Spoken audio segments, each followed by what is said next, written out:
Good evening, good morning, good afternoon, good day, good whatever it is, wherever the hell you're at. Welcome. Just kind of firing up the grill here. It's going to be one of those nights, everybody. I can tell. Wow. Welcome. Welcome. Looking through here, we've got our mods, as always. Thank you very much for being here, you lovely, wonderful, amazing super mods. We lost one along the way, Donna Hannaford. Oh, thank you so very much for starting off with this amazing donation that's completely unnecessary, but very, very, very, very appreciated. Sorry, I'm struggling to keep my eyes open, Jeff. My other moderator mates, can I owe you one? Yes, you can. Thank you for covering for me, Rose, Georgina, Beaver, Safari. Hey, you guys are awesome. You deserve to go to sleep. Go to sleep, Donna. Swan Lake, hey, welcome. Good back here. Can I have some breakfast and a cup of coffee? How's everyone else today? I'm doing pretty good. It is now 10:02 p.m. here in Korea. We've got the Johnny Depp Mega Pint Legal Vices Pimp Cup. We have a Whistle Pig 10-year rye in this. That's what we will be drinking as the evening goes on and on and on. And I got some comments. Well, not some. I got a comment from a viewer who is concerned and asking me how I, as a lawyer, could promote alcohol and drink on my stream. Did you see the fucking title of my channel? It's a vice and it's legal. And if me drinking alcohol on screen and pointing out what kind of alcohol I'm drinking and doing reviews of alcohol I'm drinking, well, you can just fuck right off. So, not just for anyone else who feels the same. You're happy to, I mean, you're welcome to head on out. Yes, lawyers do need alcohol, Kelly D. And I need medical attention. I put this new lotion on, and I'm having this awesome reaction to this this lotion. I'm breaking out in a rash under the stash. It's the stash rash. So that's what I get for using cheap lotion. All right. So if you're wondering why it's all red here and over here, don't know. Just a reaction I'm having. Need some Amica cream, goddammit. Where's the Amica cream when you need it? Well, why are we here and what are we doing? This is going to be a rough one. This is something I never planned on commenting on because, you know, it's just not something I would normally get into. And this isn't going to be, Nicholas Taylor, I did mention what I was drinking. You just weren't paying attention. You need to pay more attention, you degenerate. I said I was drinking Whistle Pig 10-year rye. Definitely doing that. So yeah, you just weren't paying attention. Yeah, I wouldn't normally comment on these things, but you know, they are what they are. I live here in Korea. You know, there's nothing I can do about it. It's not, you know, it's another day, another story like that. But reading recent reports, reading timelines and things, and seeing comments made by other YouTube people set me off big time. Hey, lady, I'm smoke cigars too. Yeah, so I just couldn't do it. See, I haven't seen, you know, just watched Nate's stream and felt so moved by his comments on the Uvalde cowards. I haven't watched his new one. I saw some comments he made live, but I haven't seen the new one he just uploaded recently. But I'm going to, if and when I ever finish this could go quite a while. So hey, but while you're here, by the way, we've got a grand total of 74 folks here in the room right now. 74 of you, please like and subscribe. Again, it's good to have the channel grow. It's good to get the word out that we're here. It's good for people to see what's going on, and that triggers the YouTube algorithm into thinking that I'm somebody important, and then it boosts the channel and gets even more views. We've got 56 likes right now. Let's see how many we can. Let's see how many we can get there. And what's the total today is 21,139 subscriptions. I think it'd be fun and awesome to get us up to 21,200 today. Let's see if we can pick up 61 subscriptions through the night. I'm going to do my best to convince you to subscribe to my channel, because today is going to be one of these days where I'm just going to lay it out.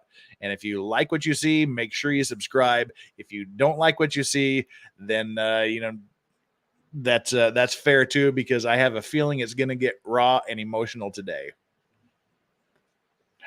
That's why we had to break out the booze and the cigar for the evening. So, wow. What I want to do is I want to go through the timeline of events. The timeline of things that have gone on on the day in question. Because that's kind of what triggered all of these new comments. Was the police released a detailed timeline of events, and that was stunning. It was astounding, the things that were included in that timeline. And so the first thing I want to do is go through a detailed timeline that was released by the police of events that happened.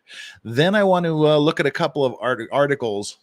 News articles that were written about reactions from various perspectives. People that had loved ones in there, policemen that had loved ones in there, FBI people commenting on it. And I mean, there's so much. I don't know if we're going to be able to. I want to desperately try to get through all of this today, because this really, really boosts the blood pressure. So I don't know if I want to do this for a second day.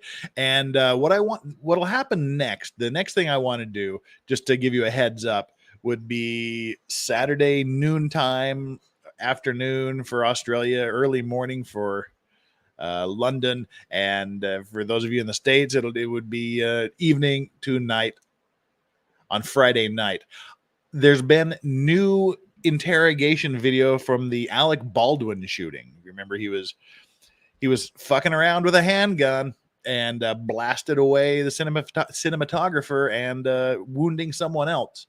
The police have released interrogation videos of the armorer, the one that was in charge of wrangling that weapon. So we'll spend a few days and go through her interrogation. I haven't watched a second of it. We're going to do it live together. So that's what we'll be doing Friday night, Saturday morning, depending on where you are in the world. But until then, if I have to go into tomorrow, I'll go into tomorrow with this, but I want to get it done today. I stand behind Alec. That's the safest place to stand, is behind Alec. Don't stand anywhere in front of him or to the side of him. But again, this is a very, very serious topic today. I mean, chat, continue to do your thing, but I'm not going to be political about this.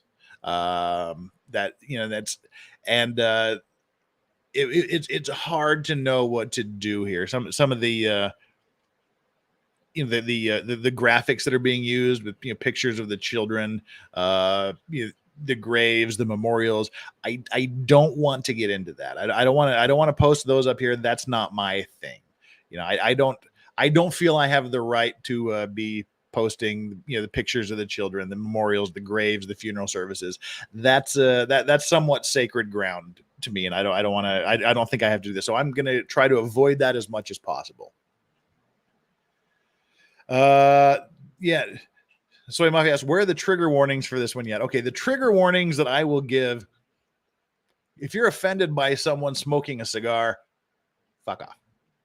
If you're offended by someone drinking whiskey, particularly while smoking a cigar, you can fuck off too. But on the serious side of things, guns, if guns freak you out, if talks about guns freak you out, if that's a trigger point, take note of that.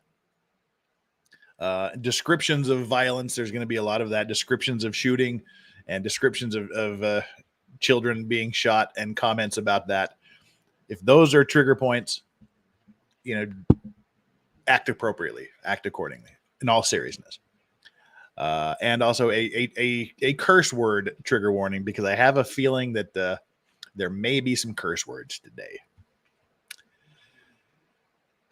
With that said, I mean, there is no easy way to segue into this topic. It's a brutal topic, and it's astounding the things that we're going to be talking about today. At least for me, I don't know how much all of y'all know about it. I don't know how much all of you guys in other countries outside of the states know about this situation, but it's not pretty, and it raises some very serious issues to discuss.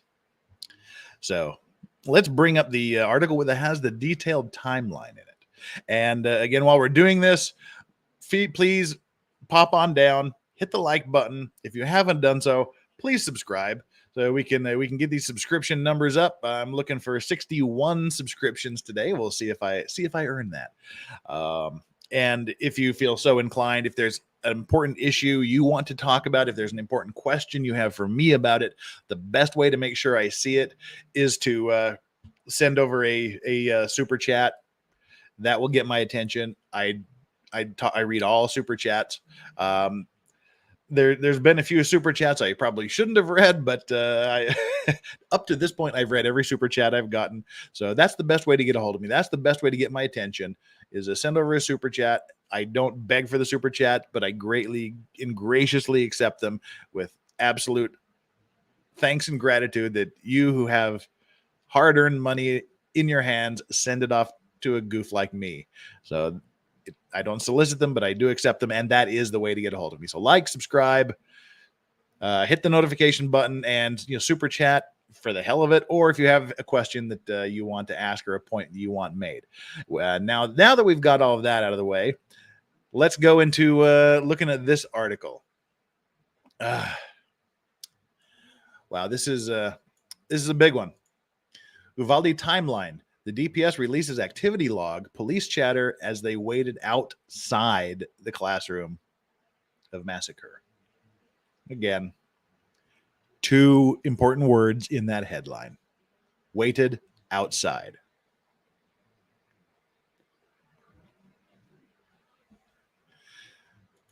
Yeah, I know they don't like smoking cigars, but I do. So YouTube, they can fuck off too.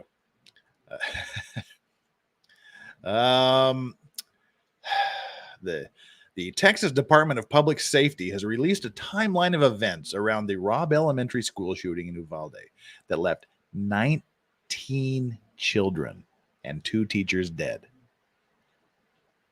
19 children and 2 teachers dead.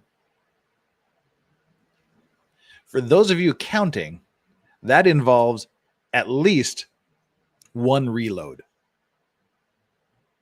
At least 1. Depending how large the magazine was, possibly 2 or 3. So keep that in mind. Texas DPS, they're the Department of Public Service, I believe. The DPS is slipping my mind. But anyway, they're the Department of Public Safety. Duh, right in front of me. Duh. We just read it. Texas DPS tweeted out the logs Tuesday morning ahead of DPS Director Steve McCraw's testimony before the Senate Special Committee to Protect All Texans. I like that one. I'm from Utah. I'm not from Texas, but hey, I like the name of that group. During the hearing, Colonel McCraw called the police response an abject failure. This is a guy that's in charge of the public safety for the state. He's called the police response an abject failure. You're going to hear that a lot tonight, I think, as we go through the different articles, saying there was enough law enforcement at the scene to stop the gunman within 3 minutes of him entering the school. He's convinced they had sufficient firepower, resources, and manpower to stop this within 3 minutes. So let's see how long it took. Damn, the cigar went out already. This is a crappy cigar. We don't need the advertisement.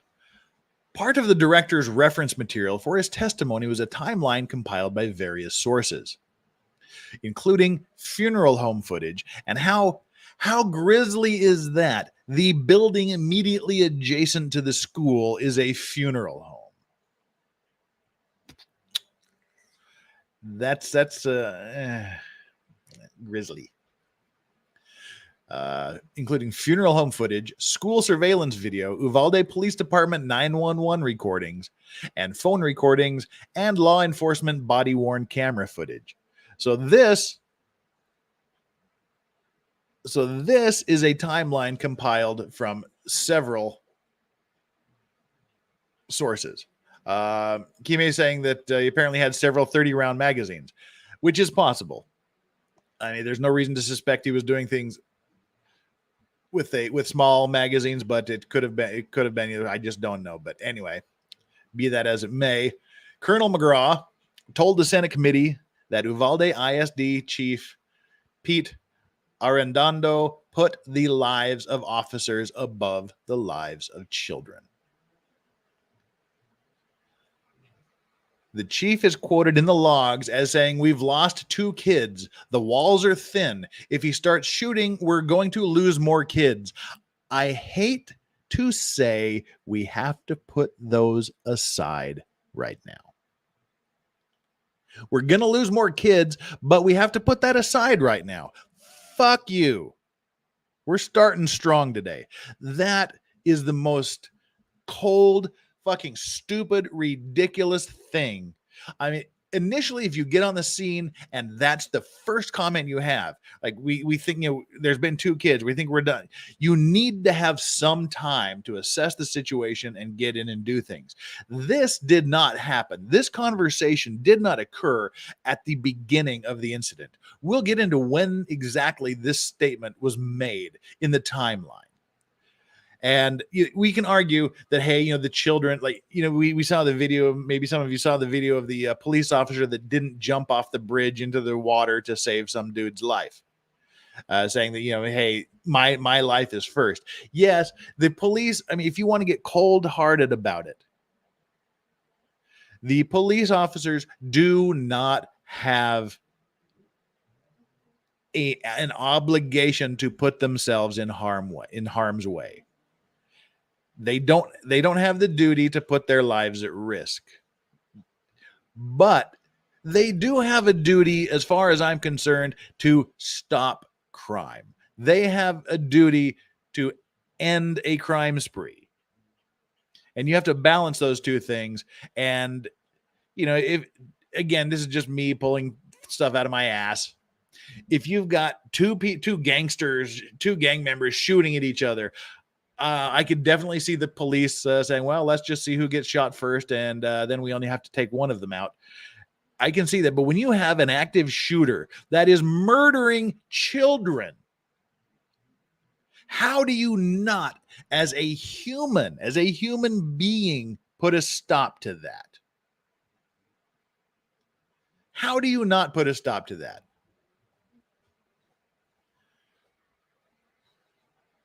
The timeline also quotes Arredondo several times talking about needing a master. Oh, this fucking pisses me off too. Needing a master key, and that the doors are locked, preventing them from going into the room with the gunman. That's something that we're going to hit on a little bit later too. Yeah, he's saying that, that we need to get the master keys. Where's the master keys? The door is locked and barricaded. He's getting keys. He's trying them on doors, and none of them are working. Nearly an hour after the suspect is reported crashing his vehicle into a ditch, the chief is reported saying, "Oh wait, yeah." The chief is reported saying, "People are going to ask why we're taking so long. We're trying to preserve the rest of the life. So we're letting the kids be murdered so that we can protect the kids that aren't being murdered yet." In the logs, you can also see a difference of opinion. There was lots of different agencies involved here. And again, the timeline sets out who all was there. And there's a lot of different agencies involved. So in the logs, you can also see a difference of opinion between unnamed officers and DPS special agents. When a DPS SA says, if there are kids in there, we need to go in there. An unknown officer allegedly, not allegedly, it's on a fucking recording. You can stop saying allegedly. Responds, whoever is in charge will determine that. So one guy says, if there's kids in there, we got to go in there. And then so whoever's in charge will determine that. So who's in charge? Well, we'll find that out as we go along as well. Throughout the timeline, it's clear that no one knows what's happening inside the room where the gunman is located. It took 1 hour, 14 minutes, and 8 seconds 1 hour, 14 minutes, and 8 seconds from when the police made entry into the school. And how long after the shooter went into the school did the police officers go into the school? That's another thing that the timeline sets out. It took 1 hour, 14 minutes, and 8 seconds from when the police made entry into the school to the time they confronted the gunman and terminated him, according to the timed log. Now, below is the timeline of events surrounding the Uvalde school shooting released by Texas DPS. Warning, there is explicit language that may not be suitable for all readers. And if you're still here after my use of not suitable language, then you'll be okay. Trust me. 11:28 and 25 seconds. The suspect crashes his vehicle into a ditch. It's on now. 11:28:25. 30 seconds later-ish. Well, 40 seconds later. 11:29:02. Two males from the funeral home move towards the crash. 18 seconds later. Teachers call 911. So this guy he crashed his car 55 seconds before the first 911 call came in that there's a dude with a gun. 55 seconds. The teachers are already on the phone saying there's a dude with a gun. A minute and a half later, 11:31:36, the suspect starts shooting between vehicles at the school. 11:31:43, patrol car accelerates into the school parking lot and drives by the shooter. Now, how fast did the police get there? Look at the timeline. 28 minutes, 29 minutes, 30 minutes, 31 minutes. They were there in 3 minutes and about 20 seconds. 3 minutes and 20 seconds after the accident, they arrive. 2 minutes and 40 seconds after the 911 call, they arrived. They were there within 3 minutes of the time that the 911 call came in that there was someone with a gun. And what did they do? Nothing, at least for 15, 20 seconds, when at 11:32:08, multiple shots are fired by the suspect while outside the school. A minute later, at 11:33 even, he enters the school through the west door.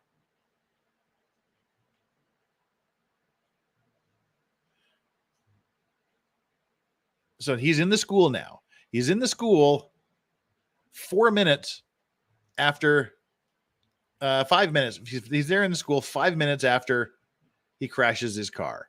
So he was outside where there's police officers. Again, look, the police officers got there at what time? 11:31:43. The police get into the parking lot. He starts shooting 20 seconds later. He starts shooting. So the police are in the parking lot with him when he starts shooting. And it was a full minute before he went into the school. Well, it was 50 seconds from the time he was shooting and, a minute and 15 seconds after the police get there. They had time to take him out while he was shooting. I don't know we'll give them the benefit of the doubt and say they went past him. They didn't know where he was. They didn't have time to react to the shooting, whatever. But they were outside together for more than a minute during which he is firing multiple shots. They didn't take him out. Up to this point, I probably don't have a problem with it because, backup, whatnot. I don't know how many people were in this patrol car. Don't know how. I don't know. But he goes into the school at 11:33. 24 seconds later, he begins shooting into classroom 111, 112 from the hallway. 8 seconds later, the suspect enters, exits, and re-enters room 111 and 112. 2.5 minutes later, 3 Uvalde police officers enter the west door, including 2 rifles. 11:35:55. There are 3 police officers inside the building. 2 of them have rifles. This is 4 minutes after they got there. It took them 4 minutes to get from the parking lot to inside the school, during which time he's been shooting up the classroom. And they can hear the shots. They know that a shooting is going on. So they enter, they are in the building. They are in the building at 11:35:55. They have firepower. They have weapons. 5 seconds later at 11:36 even, two UCISD officers, including Chief Arredondo and two Uvalde Police Department officers, enter through the south door. The head guy, the head honcho, the police department chief is in the fucking building at this point. He is the senior officer. It's his operation at this point. The minute a higher brass comes on the scene, it's their show. It's his show. He's in there at 11:36, which is 8 minutes after, well, 6.5 minutes, 7.5 minutes after the accident. 3 minutes after, exactly to the second, 3 minutes after the suspect entered in. He's been shooting up the school for 3 minutes at this point. The ranking officer, the fucking police chief, is in there at this time. Keep that in mind if you're not aware of this timeline. The fucking chief of police is in there 3 minutes after the shooter goes in. 3 minutes. And remember, as we just talked about, it took an hour and 14 minutes before anything happened with regard to the interaction between the police and the shooter. Oh yeah, I guess we should point out that the UCISD, that's the school systems police officers. Those are the school police. They're not security guards. They're police. They're school police. So, what does Chief Arredondo do when he gets in there at this point in time? What does he do? Fucking nothing. That's exactly what he does. He does fucking nothing to help these kids. He does fucking nothing to stop the shooter. Nothing. For another hour and 11 minutes. Not a fucking thing happens.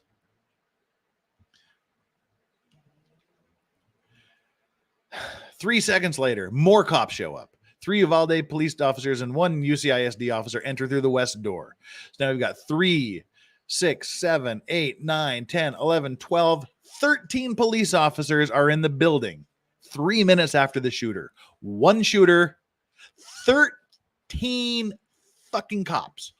13 policemen are in the school 3 minutes after the shooting, and still nothing happens for another hour and several minutes. Think about that. They're down the hallway from this guy while he's freaking murdering children for over an hour. Doing nothing. Nothing.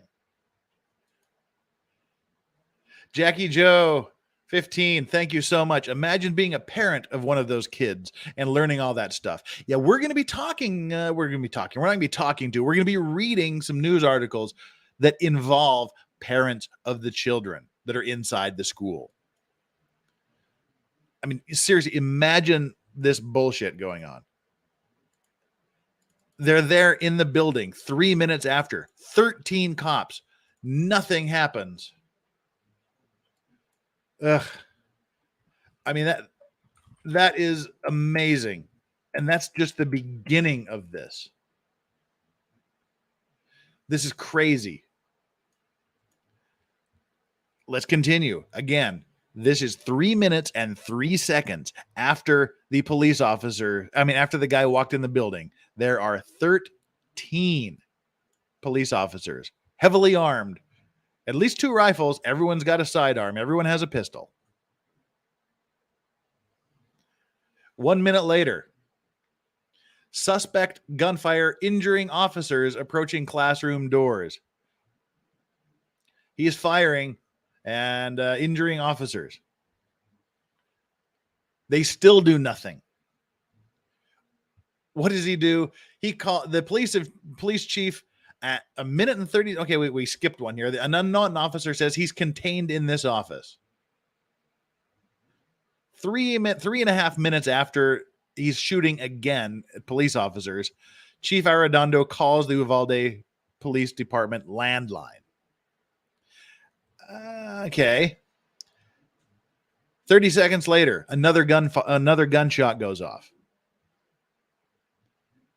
A minute, well, I guess 10 seconds later, After another round goes off, a Uvalde police, let's call him a UPD officer, says, "We believe that he is barricaded in one of the offices. They're still shooting."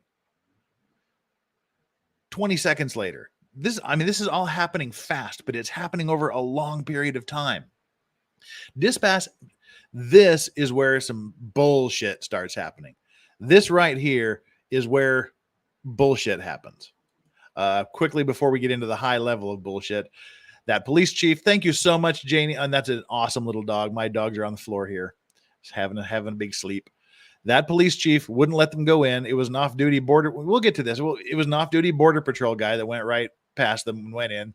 The police chief has been suspended. They all need to be fired. We're going to get into all this. We're going to get into all the details.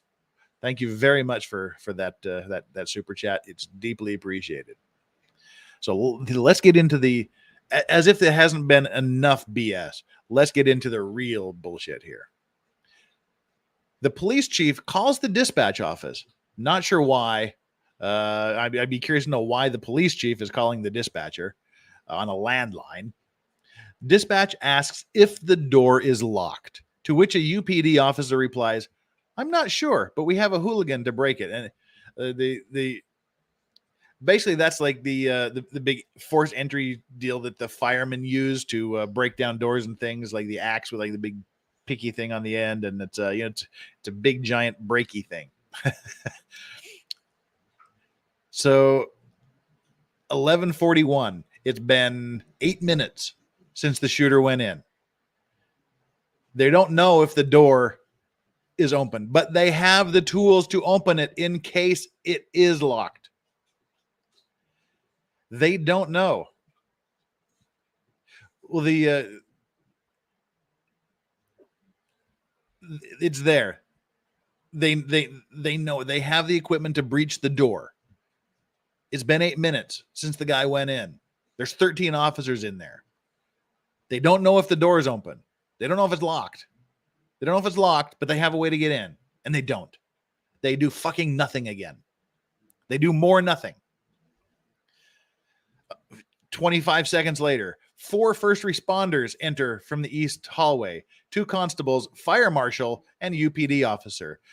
So if we count the constable in with the police, that brings us to 15 police officers. The UPD officer makes it 16. There's 16 police officers in there 9 minutes after the shooting starts. The fire marshal's there. And they have the first responders. Well, I guess those are the first responders. A few seconds later, 1 DPS trooper and 2 UPD officers enter from the east hallway.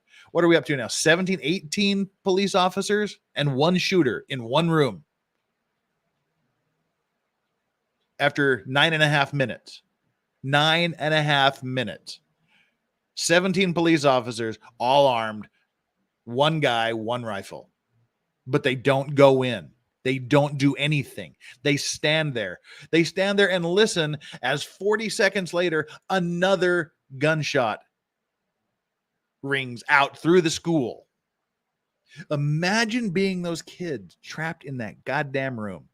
Imagine the kids being trapped in that room for 10 minutes with this guy having shot your class up, killed a bunch of your students, your friends, the teachers are there. What is going through these kids' minds while this is happening? What are they doing? Can you? I'm sure they're not all being scared and shivering in silence. I would imagine they're screaming from pain. They're screaming from fear. They're screaming from anger. The teachers are there. Fuck, what are the teachers doing?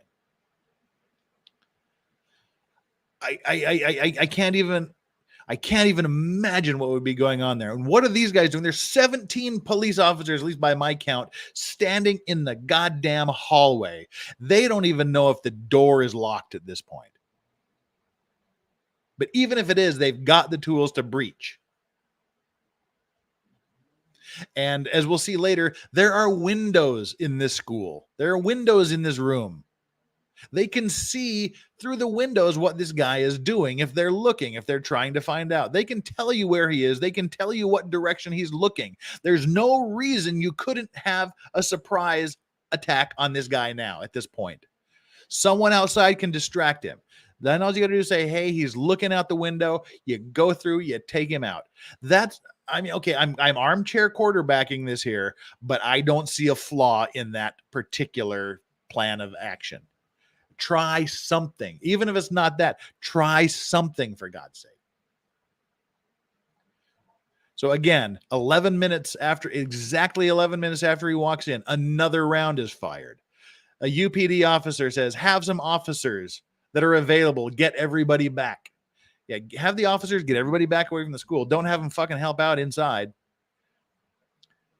Then we have a huge time jump. 4 minutes. 4 minutes while those cops are standing there with their thumbs up their asses, doing fuck all to stop the situation, doing fuck all to rescue these children, after an additional 4 minutes of doing abso-fucking-lutely nothing. I'm going to try to swear a little bit less, but I'm pissed again. Doing absolutely nothing to help these children. 4 minutes later. And we're going to talk more about this guy immediately after we go through this timeline. UCISD officer Ruben Ruiz, husband of one of the teachers in the classroom, enters the west door and is heard telling officers she says she's shot. He was on the phone with his wife. This cop's wife was one of the people in that room. She had been shot. He's on the phone with his wife who's been shot by this guy in the room. He knows she's been shot. She's bleeding out. She eventually dies. She dies in an ambulance on the way out. He says she's shot. Set Officer Ruiz aside for a minute. We're going to come back to him. First thing after we finish this timeline, we're going to go back to Officer Ruiz. Almost 3 minutes later, an unknown officer says they need to get out of the hallway, to which Uvalde PD officer responds, Chief is in there. Chief is in charge right now. Hold on. The chief is there. That's the Arredondo. Arredondo's there. He is the ranking officer. He's the freaking PD chief. He is the guy. He's the man in charge. He's in charge of the operations. So, and here we have it acknowledged by the people on scene. Yes, the chief is in charge right now. Hold on.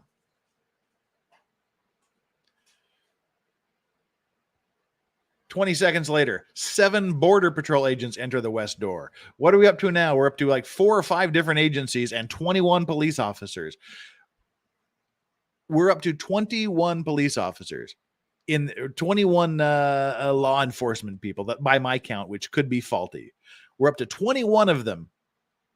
And it's been 20 minutes. Well, it's been 18 minutes at this point. 18 minutes since he walked into school and shot up a room full of children.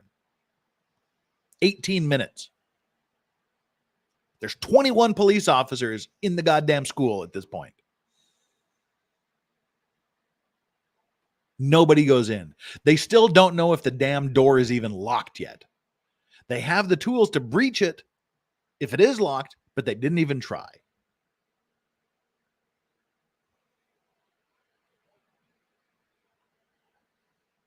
$11:52. It's been 19 minutes. 19 minutes since the guy walked in the school at 11:33. The first ballistic shield enters the west door. A ballistic shield is a bulletproof shield, basically. They come up to just above your waistline, about halfway between your waist and your chest is kind of the basic height of them. The first ballistic shield that they can use as a bulletproof barrier to get this fucker comes in. At this point, there is no rationale I could even conceive of that would justify not going in. You've got a shit ton of police officers, a shit ton of law enforcement officers. Everybody's armed to the teeth. You have several rifles, and you have a ballistic shield to hide behind. I see no justification whatsoever. But before you even get to that point, you have to justify why all of these police officers inside and outside have sat around for 20 minutes and done nothing. And if you remember the timeline, it was 1 hour and 14 minutes before he was taken out. We're just getting started. We're not even a third of the way through this debacle at this point. This fiasco goes on for 300% plus longer than we've already gone on. We have D. Watt says the chief is still fiddling around with a huge key ring. No, he hasn't got the keys yet. The keys are down the fucking road. Hang on to your shorts. We haven't even started. And again, 20 minutes. Imagine being those children. These children are going to be scarred for life. Sitting in a room with their dead friends, sitting in the room with their bleeding friends, sitting in there watching a teacher bleed out. What are, you know, and the teachers, imagine them with their students there, with each other there. I mean, I don't have, sometimes the English language is so insufficient to say what you want to say. I mean, I could string together a whole bunch of curse words, a whole bunch of swear words, but that would just be me venting. It doesn't describe the feelings. And I tend to be fairly emotionless a lot of times because that's sort of an occupational hazard. But this is it. I see the stories and I admit I've become somewhat blasé about this. Here in Korea, I see the news, I read the news, I see something online, and I have to admit that I think, oh, well, there's another shooting. There's another mass shooting.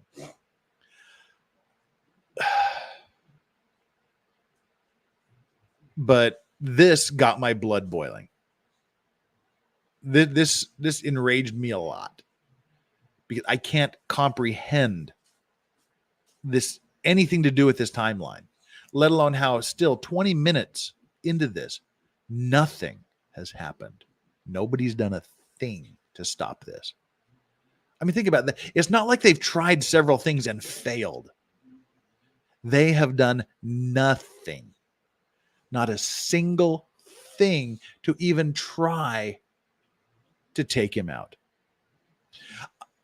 I don't know what their tactical situation is in that town, but how long would it take to put a sniper somewhere worth a shot through the window? I can't imagine it would take 20 minutes. My understanding is they do have a SWAT team, so I assume someone knows how to use a long-range sniper style rifle, I would imagine.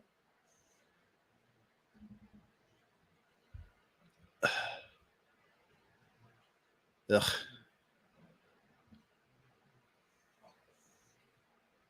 So 11:52:08, the first ballistic shield enters through the west door. Now get this kicker here. 11:52:49, 10 seconds shy of 30 minutes since the shooter went in. 30 minutes. The UPD officer says, "Units just showing up. Can you help with that crowd control?" They need help with the crowd control. Why the fuck do you think they need help with the crowd control? Do you think it's because there's a shit ton of parents out there who have children trapped in that room? They know some of them have been shot. They know some of them are dead. Do you think that maybe they need to control these parents who want to go in themselves and try to rip this fucker apart piece by piece? We had the one lady, there's a story of the one lady that broke through the police lines, went in and got her kid out. An unarmed, unprotected civilian woman did what these people, these officers, these sworn law enforcement officers didn't do in 30 minutes. Why do you think they need this crowd control? Parents are probably going ape shit. I know that if my son was in that room, I would either get him out or I would die trying. That's all I know. And I'd hope I wouldn't die trying because that would be sort of self-defeating. But I couldn't just sit there and wait. I mean, if I knew the police were inside doing something about it, maybe I could be patient and let the professionals do their job. But if I just saw the police officers fucking around, sitting there with their thumbs up their asses for 30 minutes, there is no way, absent some serious physical detention that you could keep me out of there.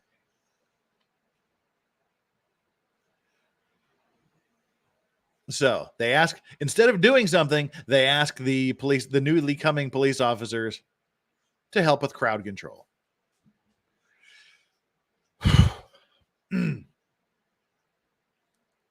Wow. 20 seconds later, an unknown officer informs a DPS special agent that all they need right now is perimeter. That's the only thing. We just need space. We just all we need. We don't need your fucking input. We don't need your help. We just need to make space. We just need space. Someone comments about whether there are still kids inside. 30 minutes and 10 seconds. 30 minutes and 10 seconds after the shooter goes into the school. Don't forget he was shooting up before he got into the school. But it's been 30 minutes and 10 seconds since he got into the school.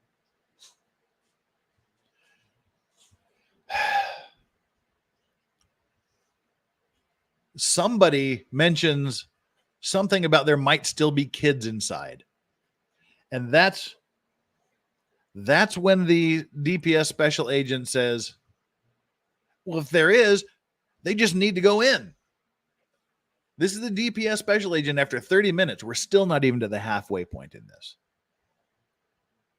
The DPS agent said, if there's still kids in there, we got to go in. We just need to go in. Just go in. 1 minute later, 1 minute and 4 seconds later, DPS special agent enters the West building and is directed to where the suspect focus is. So the agent goes into the school. I'm assuming it's the same agent. The agent says, well, if there's kids in there, we just got to go in. He goes into the school. 1 minute and 4 seconds later, he goes to where the suspect is and he asks an officer, are kids still in there? The officer responds, it's unknown at this time. They've been in there for 31 minutes. The cops have been in there for, I think, what are we at this point? Like 29 minutes. And they still don't know if there's kids in that room. I can see two situations where that would happen. One, they're lying off their asses. They're just lying straight out of their asses and they know there's kids in there. Or two, they're in such a completely different part of the school that they can't actually hear the screams. Those are the only two explanations that I can think of. One of those two. Either they're lying or they're not even close enough to this guy to hear the screams of the children or the crying of the children. But I think you can figure it out when there's a herd of parents out there saying, hey, little Johnny and Billy ain't here. Little Johnny and Billy ain't in with the other students. So I don't believe for a second this whoever was talking didn't know there were still children in there. And why don't I believe that? Why aren't I giving the policeman the benefit of the doubt? Because as we go through this timeline, a bunch of police officers lie about a bunch of stuff. This is disgusting, disgraceful, despicable, and I can't think of the right adjectives to explain how just fucking dirty this is. The DPS guy says, are kids still in there? The answer is, it's unknown at this time. 1 second later, it takes 1 second for the UPD officer to say he's in classroom 11 or 111 or 112, but Chief is making contact with him. No one has made contact with him. It's not a hostage situation, you fuckwits. It's an active shooter situation. He hasn't taken hostages. He's killing children, 19 of them by my account, and 2 teachers. This implies they're treating it like a hostage situation where the officers try. How are you fucking trying to get in charge of this? How are you trying to get in contact with this guy? Do you have his cell phone number? Is there might be a telephone in the classroom to link up with the main office. How are you? I mean, at what point do we and this isn't what I mean. I don't know how to deal with this part of the situation. At what point do we say it goes from operational, catastrophic operational failure to cowardice? When is it just coward? And who are the cowards? Are all of the police officers in there cowards? Is it a certain few of the police officers that are cowards? I wouldn't want to say that all police officers are cowards in this situation. I would imagine there was a lot of lower level guys going, "Hey, it's the brass is taking care of it. The higher ups, they're in charge." But I mean, who are the cowards? Who? There has to be some amount of dereliction of duty involved here. Where do we draw this? I mean, if you remember, it was the Parkland shooting where the one guy, the one school security guard, went and hid out behind a rock. I get that. I mean, it's a shitty, cowardly thing to do, but I get that when it's one-on-one and this guy's got you outgunned. I get that. And look what they're doing to that guy. But when you have a shooter in a room outnumbered by my count 21-1 and you're doing nothing, that's a special kind of bullshittery going on there. That's a special kind of bullshittery. And if I haven't driven you away by now, and you have it in you, please like and subscribe. Please like this thing. It helps. So we go on another almost 3 minutes later. Another unknown officer says, "Y'all don't know if there's kids in there?" Again, when was the first time someone asked whether there's kids in there? That would be at 11:53 when a DPS agent outside asks if there's kids in there. And then we go ahead almost 4 minutes, and still 4 minutes later, nobody's fucking figured this out yet. 4 minutes later, and we're 34 minutes into the incident at this point. 34 minutes into this, 4 minutes since the DPS agent asked if there was kids in there. Another officer says, "Y'all don't know if there's kids in there?" DPS SA says, "If there are kids in there, we need to go in there." This is the third time he said this. Well, the second time he said it, and the third time he's acknowledged there might be kids in there. So if there's kids in there, we need to go in there. Was that? What was that? What you saying? If there are kids in there, we need to go in there. And this is the statement that's been made. A lot's been made of this statement in the news. DPS officer, if there are kids in there, we need to go in there. What's that? If there's kids in there, we need to go in there. Well, whoever's in charge will determine that.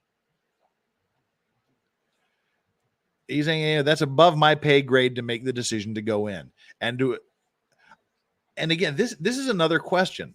And I would really be interested in hearing your comment on this. You have to have the operational control. You can't just have underlings running around doing their own thing. You have to follow orders to a certain extent. But at what point does this become such a farce? At what point does this become such an unmitigated clusterfuck that someone goes, "Fuck it. I don't give a shit about my career. I don't give a shit about charges against me. I'm going to go in and try to make a difference"? At what point does this happen? So at what point does officer whoever is in charge will determine that? At what point does he go, "All right, I'm not waiting for someone to take their thumb out of their ass and make a decision here. Let's go do something"? That's something to think about. I mean,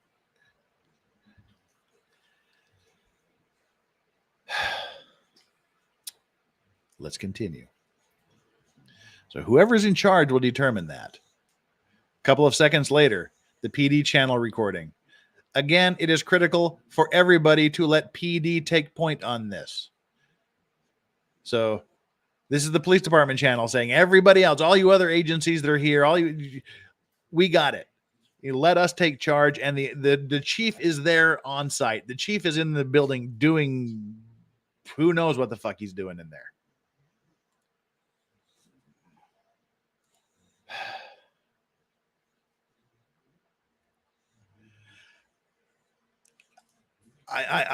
I'm speechless. I don't get it. It's astounding to me that this is happening. And again, we're not even halfway through this incident. Not even halfway through. Again, it's critical for everyone to let PD take point on this. After an unknown officer asks where the shooter is, another unknown officer advises the school chief of police is in there with him. Maybe not. A few seconds later, DPS SA says it sounds like a hostage rescue situation. Sounds like an undercover rescue. They should probably go in. So this is, at this point, I mean, this is some more bullshittery by some stupid fucking officer who is either lying or clearly doesn't understand a single fucking thing about what's happening meters or yards away from him. The school police chief of police is in there with him. So that makes the DPSSA guy think it's a hostage situation where maybe the police chief is undercover and, or just, masquerading as Joe Schmo, and we should go in. So he's saying, if there's kids in there, we got to go in. If the school police chief is in, we got to go in. The DPSSA agent keeps saying, we got to go in. Nothing happens. So it sounds like we need to do a rescue. They should probably go in. 45 seconds later, DPS indicates he wants to clear more rooms. So he's like, we got to clear more rooms. We got to go through. We got to do the sweep. Unknown officer replies, don't you think we should have a supervisor approve that? To which DPS says, he's not my fucking supervisor. DPS guy wants to do things. Local cops, they are actively trying to block him. Whoever's in charge will make the decision when we go in. We don't know. We don't know what to do. We don't know where he's going in. Don't we need to get this approved? 30 minutes later. 31 minutes after. 31 minutes after this goes down, there's a 911 call from a student inside the classroom. 30 minutes. I don't know what was said during that 911 call. Can you imagine what that call must have been, what it must have been like? Fuck that. 31 minutes later, the cops are still going in. I'm sure little Billy on his freaking phone wants mommy, wants daddy, wants the police, wants to get the hell out of there, doesn't want to be laying with the bodies of his friends and teachers. 1 second later, another ballistic shield, another bulletproof vest arrives, another bulletproof shield arrives. Another minute and a half later, 20 seconds later, a third ballistic shield enters. Now they've got fuck knows how many, 24 officers in there, maybe 3 ballistic shields, rifles. They're still not going in. Uvalde PD officer, go around and get the master key to the rooms. Look at the timestamp on that. This is 36 and a half minutes after this whole thing starts. 36 minutes after it starts, they decide to start looking for keys. What are they going to do? Unlock the door the guy's in? They're just going to fuck around with the keys when they already said, if he shoots through the door, shit's going to happen. So they're just going to go, excuse me, and please don't shoot at the door while I'm unlocking it. Why would they need keys? Why would they be looking for the keys? They have an entry tool. They have a breach tool. They can go in. So now they're fucking around looking for master keys that makes no goddamn sense to me. Why would you use keys to unlock this door? Why wouldn't you shoot through the window, shoot through the door, break the door down, do anything but say, excuse, please don't shoot at the door while I'm trying to find the key here. I don't get it, but that's what they start doing. Police officer starts looking for master keys. Then elements of the tactical team began arriving. The ISD chief, Arredondo, requests a master key. This is 90 seconds after someone mentions, let's get a master key. 90 seconds after that stupid question or stupid statement, the chief asks for a master key. 41 minutes after this has gone on, the chief gives instructions to have a sniper on the east roof. 41 minutes after this starts. 41 minutes after 19 children. 41 minutes. 41 minutes after 19 children and 2 teachers have been murdered. 19 children. 19. 2 teachers. 41 minutes after they've been shot up. 41 minutes with a class full of other children. Panicking, wondering where help is, wondering where mom and dad are, wondering what the hell's going on. 41 minutes. Then genius fucking police chief said, why don't we put a sniper up on the east roof? 41 minutes after this goes down, he gets it in his goddamn head to think about possibly putting up a sniper on the east roof. Why wasn't there a sniper in place 5 fucking seconds after they got on site?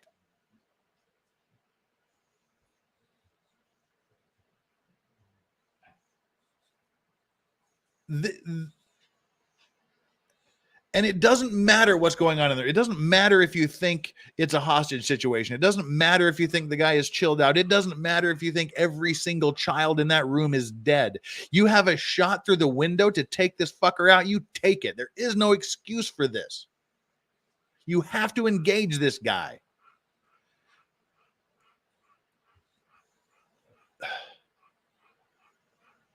So the Bortak members arrive in the West Building. 12:16. Chief Arredondo says, I just need a key. This fuckwit, remember, he asks for a key at 11 minutes. It is now 5 minutes and 24 seconds later. Dipshit is still looking for a set of fucking keys. Obviously, why is he looking for the keys? He plans to go in. They plan to go in the room. You don't need the fucking keys. Break the door down. You have the tools. That was the very first thing they said minutes after this happened. We have the equipment to breach this door. But fuckwit is still looking around for his keys. 50 minutes after the incident occurred. Yvonne De Silva, thank you very, very much. The whole unacceptable mess is a very sad story and looks like an ad for the NRA. Your police can't protect you, so do it yourself. OMFG. That's something we'll be talking about later too. I deeply appreciate that donation. Thank you very, very, very much. 12:17:22. We're coming up on 50 minutes now. It's been 45 minutes at this point. The chief says, tell them to fucking wait. No one comes in. A little more than 3 minutes later, a 4th ballistic shield comes in. 4 more rounds go off at 12:21. 48 and a half minutes after this has started. 48 and a half minutes after he goes into the school, 4 more shots ring out. Did they kill 4 more children? We don't know. At some point, 19 children lost their lives. But 4 more rounds go off 41 and a half minutes after he enters the school. At that point, nobody has done a goddamn thing to stop him. As soon as these new shots are fired, why wouldn't they rush in? Why wouldn't they take care of business? Why would they continue to let this happen? No fucking clue. They don't do anything. They continue to do absolutely nothing.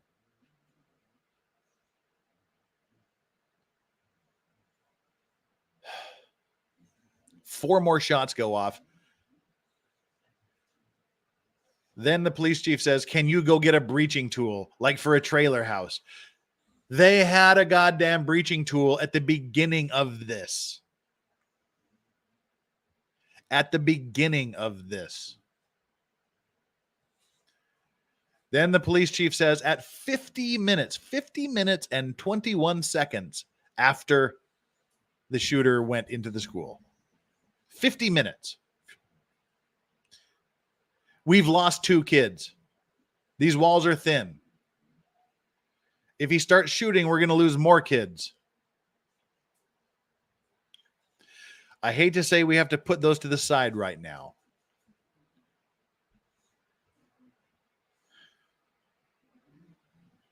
"50 minutes, going on an hour after the shooter went in.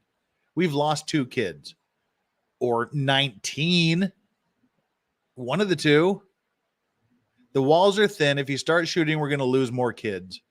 I hate to say we have to put those to the side right now." Remember, for those of you that have been here for an hour and 5 minutes, at the beginning of this was one of the things that was brought up when they asked for a breaching tool, and that there's 2 kids lost, and if they go in right away, if they start shooting, they might take out more kids.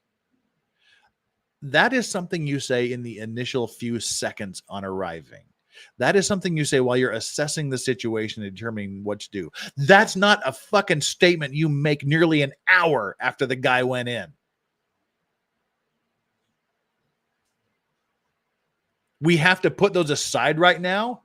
He's been shooting for 45 minutes, 51 minutes. His most recent shots were 4 shots a minute and a half before saying this, that we have to put that aside right now. We're going to lose more kids, but we have to put that aside right now. Why do we have to put this aside right now? Because we have our heads up our asses and nothing's going on.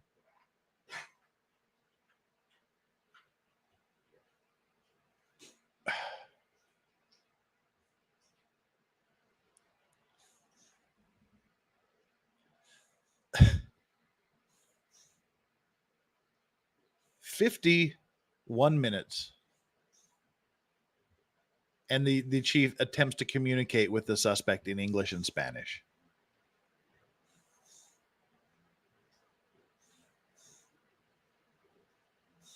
"51 minutes after that." If you recall, well, let's go back in this timeline here. When did he say the officers were trying to talk to him?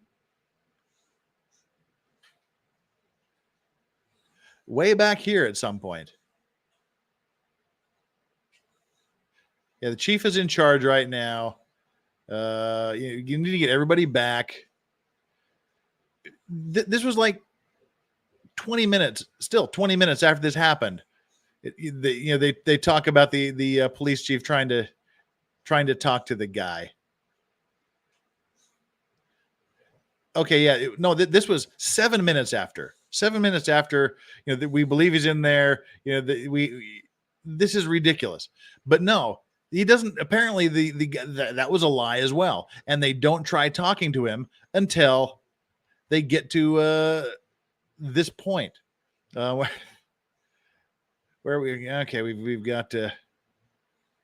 We got to back up a little bit here. All right, I got ahead.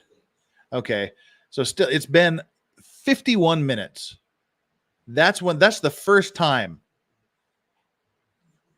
That's the first time that apparently he's tried to communicate with the guy in English or Spanish.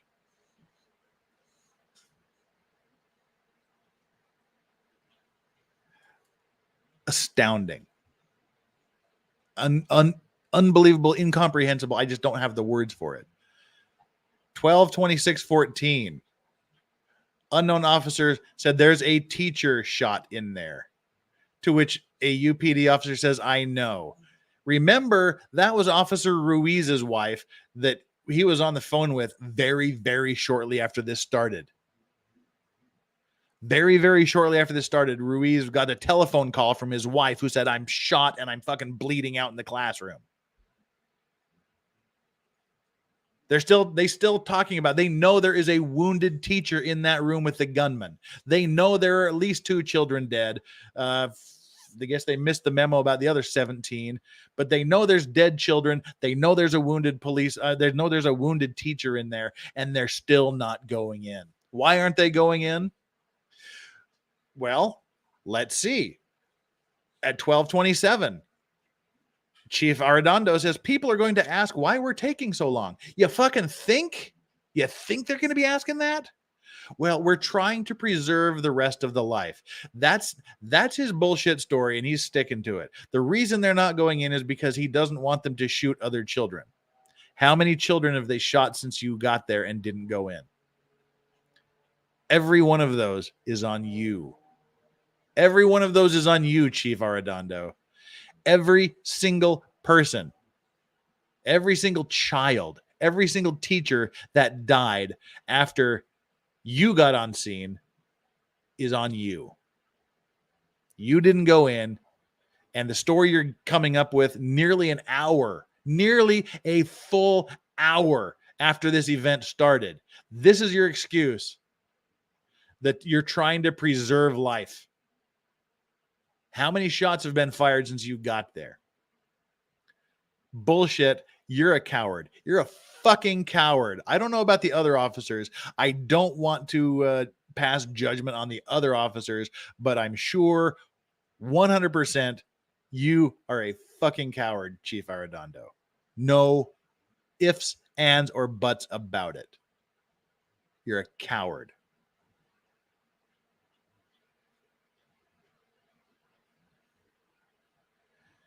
We're not going in because we're trying to preserve the rest of life. 30 seconds later, this fucking chief officer again says, do we have a team ready to go? Do we have a team ready to go? Have at it. He tells the people to go at it. He tells the team to go at it. 55 minutes after the shooter walked in the building. 55 minutes later, he tells the team to go at it, to have at it. Still, we're fucking around for another minute. And now, the guy who took 45 minutes to get the idea to put a sniper on the east roof, now, at 56 minutes, he says, there's a window over there, obviously. The door is probably going to be locked. That is the nature of this place. I'm going to get some more keys to test. He's been fucking around with keys. He said, there's a window over there. The door is probably, remember that phrase. The door is probably going to be locked. We've talked about locked doors earlier in the timeline. We've talked about him looking for keys to unlock the doors. Remember that. Remember that the door is probably going to be locked. I got to get some more keys. An hour into this goddamn thing, and he's still looking for keys to unlock the doors. The master keys aren't working here, bro. Nice police officer, police chief dropping a bro bomb an hour after there's been a bunch of kids and teachers murdered. We have master keys and they're not working. Is he trying these master keys on the door where the shooter is? Oh, no. He's trying them on other doors. They're not working. We're now at 12:30 and 0 seconds. Exactly 57 minutes since this went down. Uvalde ISD Chief Arredondo. Okay, we've cleared out everything except for the room. We still have people down there just past the flag to the right, but we're ready to breach, but that door is locked. The door is locked. Remember that fucking thing. The fucking door is locked, says this fucking piece of shit police fucking chief. The door is locked. A bit later, I say we breach through those windows and shoot his fucking head off through the windows. I say we breach those windows and shoot his fucking head off through the windows. When does he say this? He says that at exactly 1 hour and 44 seconds after the shooter went in the room. Exactly 1 hour and 44 seconds after that shooter went into the room and started murdering 19 children and 2 teachers, the police chief says shoot him through the fucking window. Why wasn't that order given the second the police officers arrived in the scene and the guy went in the building? Then the breach tool comes in, the west door. 3 minutes later at 12:38:20, he attempts to communicate with the guy in English and Spanish again. Then he says again, now we're an hour and 8 minutes into this. An hour and 8 minutes into, just so you understand, says this fucking piece of shit police officer, we think there are some injuries in there. Yeah, there's 19 children dead, you fuckwit, and 2 teachers. And so you know what we did? We cleared off the rest of the building so we wouldn't have any more besides. what's already in there. Obviously. That's obviously what we've been doing for the last hour, is clearing it so there's no more dead bodies. You fucking failed. We're having a fucking problem getting into the room because it's locked. Again, this is the 4th or 5th time this fucker has said that they can't get in there because the door is locked. He's got an AR-15 and he's shooting everywhere like crazy, so he's stopped. He's shooting everywhere like crazy, and you're not stopping it. You're not going through the windows. You're not using the fucking breach tool. You're not doing anything. Then 1 hour and 10 minutes into this, exactly, they got to get that fucking door open, bro. They got to get the door open. We need more keys or something. Shove the fucking keys up your fucking ass, Police Chief Arredondo. What happened to your idea of shooting through the window? What happened to your idea of breaching the window? What happened to the fucking breach tool you had at the beginning? Now another breach tool comes in very, very soon here.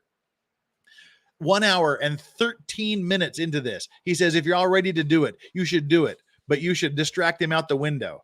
Sledgehammer enters the hallway. 12:50, 1 hour, 14 minutes after this happens. 1 hour, 14 minutes, 8 seconds later, breach and termination gunfire. The fucking piece of shit is dead. 1 hour and 14 minutes later.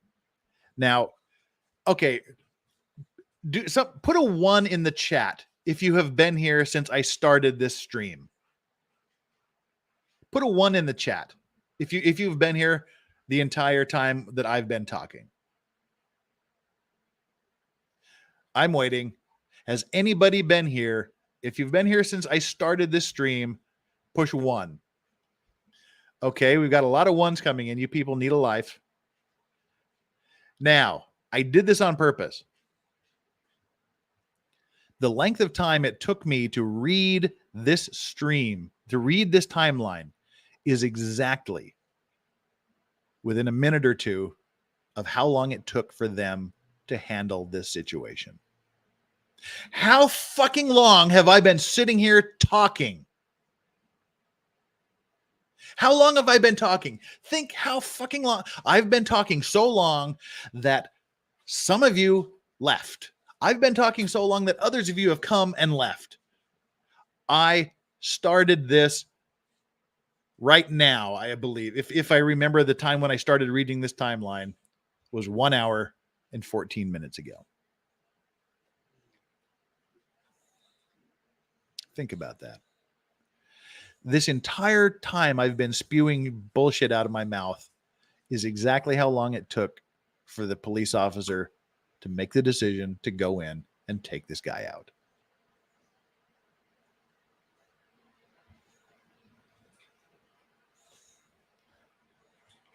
That's the timeline.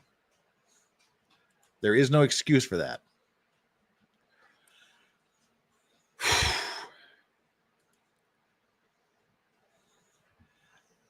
What were those kids doing? What were the other officers? How many officers were thinking, what the fuck is going on? What are we doing here? We got to do something. Something's got to be done. No, nobody did anything. I don't know what punishment would be suitable for this police chief, but I refuse to believe there's not something he needs to be charged with. Let me get this out of the way here. Kime says, I cussed like a sailor and was never in the Navy. You're a maritime lawyer. Make like Elsa from Frozen and let it go. We're all effing adults in here.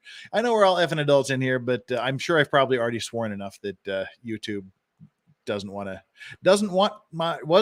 get me monetized for this video. If you swear too much, they take away your monetization for the video. Snakefinger, thank you so much for the super sticker. That's deeply appreciated.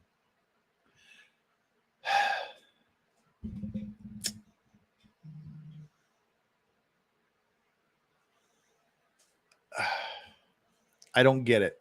I don't get it. It took that long for them to end this thing. And again, think of the kids, think of the children, and think of what's going on.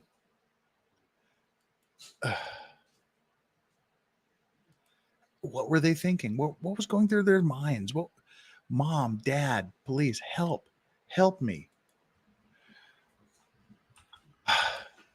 What was going on through the parents outside? I said, we know the one tried to get in. She got in, she got her kid, and she got out. What was everybody else thinking? What were they doing? How much of the police effort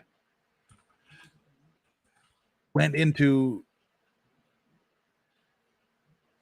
trying to keep the parents from just rushing in and doing something?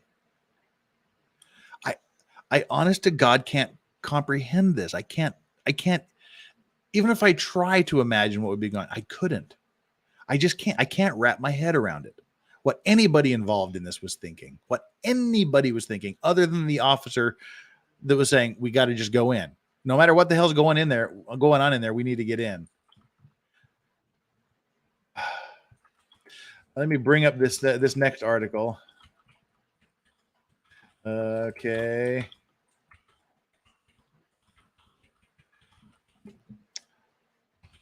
All right. The next article. Remember I said to remember Officer Ruiz, who got the phone call from his wife from the classroom saying she'd been shot. What about him? What did he do? This guy gets a phone call from his wife saying she's been shot and she's bleeding to death, as it turns out. She bled out in an ambulance after it was over. So had they gone in earlier, could they have saved her? Sounds like they could have. But what about Officer Ruiz? What's he up to while all this is going on? Uvalde school shooting. Officer whose wife was shot was disarmed and escorted away, Texas DPS chief says. Yvonne Da Silva, thank you so very much for that donation. Curse, swear, expel all you want. It's totally justified here. I wouldn't be able to go back to my kids if I was paid to do something but did nothing. I would be ashamed to death. I cannot argue with you. I can't argue with you. He was disarmed and escorted away. Texas Department of Public Safety, DPS Director Stephen McGraw ripped into the Uvalde school police chief's handling of last month's shooting at Robb Elementary School and said that some officers wanted to approach the gunman earlier, including a school district police officer whose wife was killed in the massacre. The officer, Ruben Ruiz, received a call from his wife, Eva Morales, who told him that she had been shot. Here's a cop that gets a phone call from his wife and says, I've been shot. You know he wants to go in there. You know he's going to go in there and do something. He tried to move forward in the hallway. So that's Ruiz going, fuck it, I'm going in. I'm going in for my wife. I've got to protect my wife. He tried to move forward into the hallway, McCraw said Tuesday at a Senate hearing. He was detained. The other officers detained him, prevented him from going in and saving his wife. They took his gun away and escorted him off the scene. So basically, he says, fuck it, I'm going in.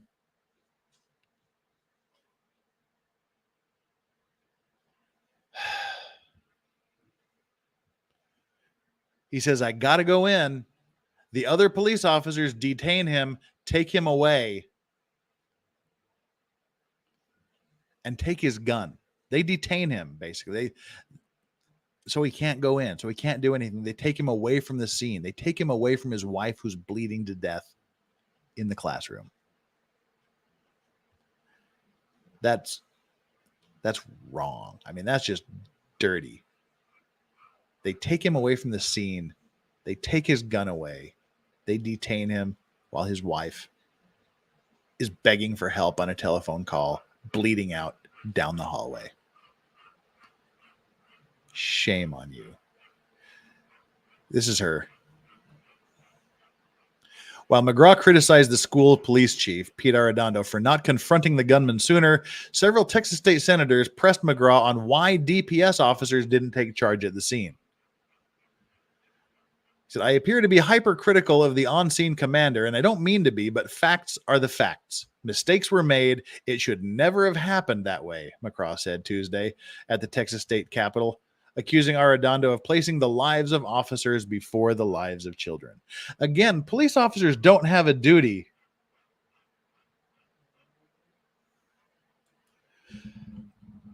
Police officers don't have a duty to put themselves in harm's way, but there's children here.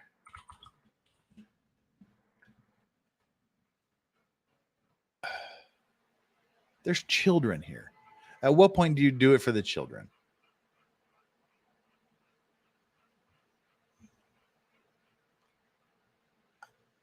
I got nothing, man. I got nothing.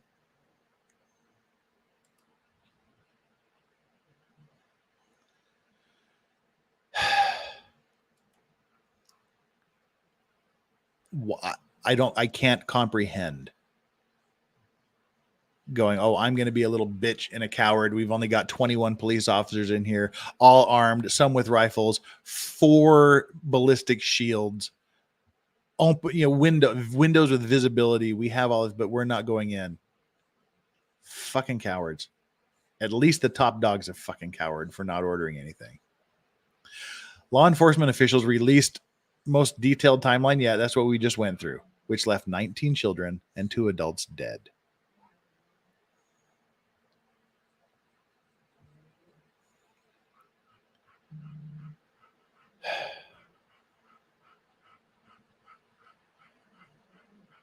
Nine officers.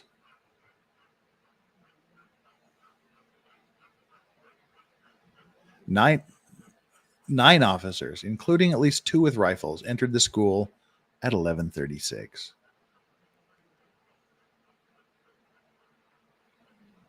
Three minutes after the gunman walked into the school and started firing into classrooms 111 and 112. 3 minutes after this happened, there were 9 officers, 2 with rifles.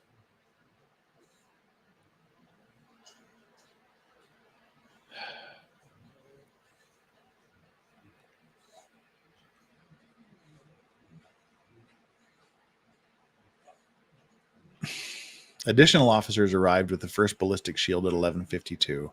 2 more shields were at the scene shortly after noon. Despite that, Arredondo waited an hour for more firepower. He waited over an hour for more firepower, tactical gear, and a key to unlock the classroom door. As I said, remember that bit about the door being locked. He said that 5 or 6 times. We need the keys. The doors are locked. The key, he asked for the key to unlock the classroom door, which wasn't necessary because the door was unlocked the whole time. Fuck you, Arredondo. The door that you were spent 20, 30 fucking minutes looking for the keys for, the door wasn't even fucking locked. The door to the classroom where this kid was shooting was not locked. The school police officer also does not know, and I'm not sure if it's mentioned in this article. But it's mentioned in one of the other articles. The school door does not lock from the inside. This particular door doesn't lock from the inside. Presumably because they don't want children locking themselves in the room. I don't know. The door was unlocked. The door they spent all of this time trying to find a master key to unlock was never locked. Wrap your head around that.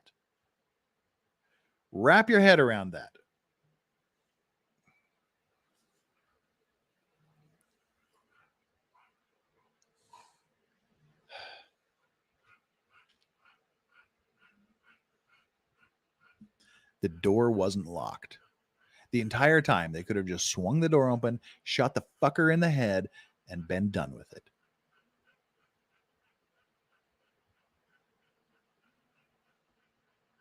It's bullshit about looking for a key to a door that was never locked. Looking for a fucking breaching tool to a door that just swings the fuck open if you turn the handle or push the button or however you open that door.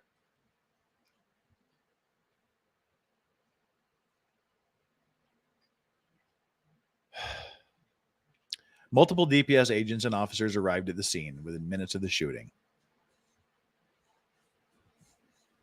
prompting senators on the special committee to question why they didn't take control. Again, they're pressing him. Well, okay, this guy's not doing his job. Why didn't you take control?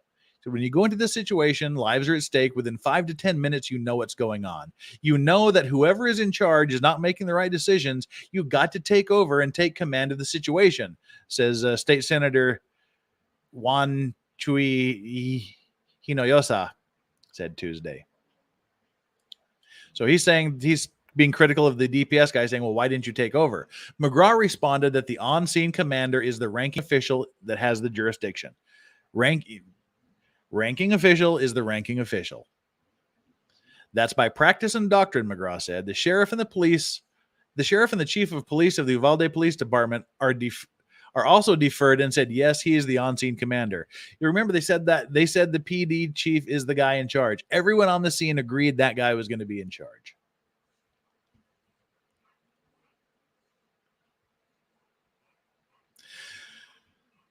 At least one DPS special agent appeared bothered by the lack of action being taken, according to the updated timeline. If there's kids in there, we need to go in, the DPS agent repeated twice at 11:56. An unknown officer says whoever is in charge will determine that. Over 70 minutes passed before a Border Patrol tactical team, again, it was the Border Patrol that breached the classroom and took the guy out. The fucking Border Patrol.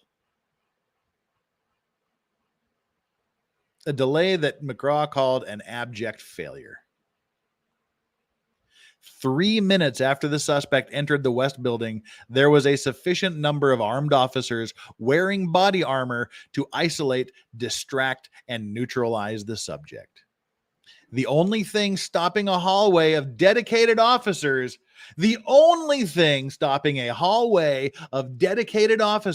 from entering room 111 and 112 was the on-scene commander who decided to place the lives of officers before the lives of children.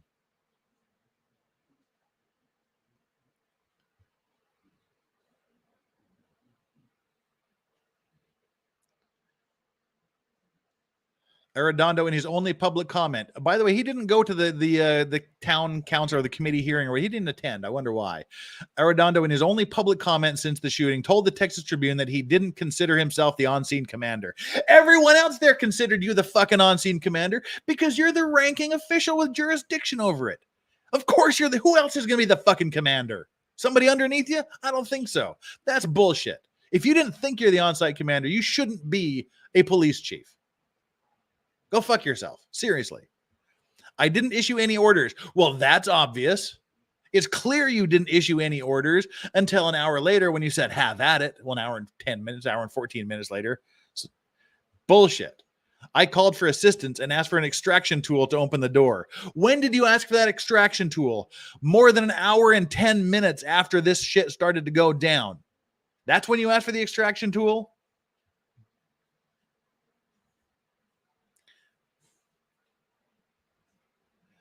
That's it.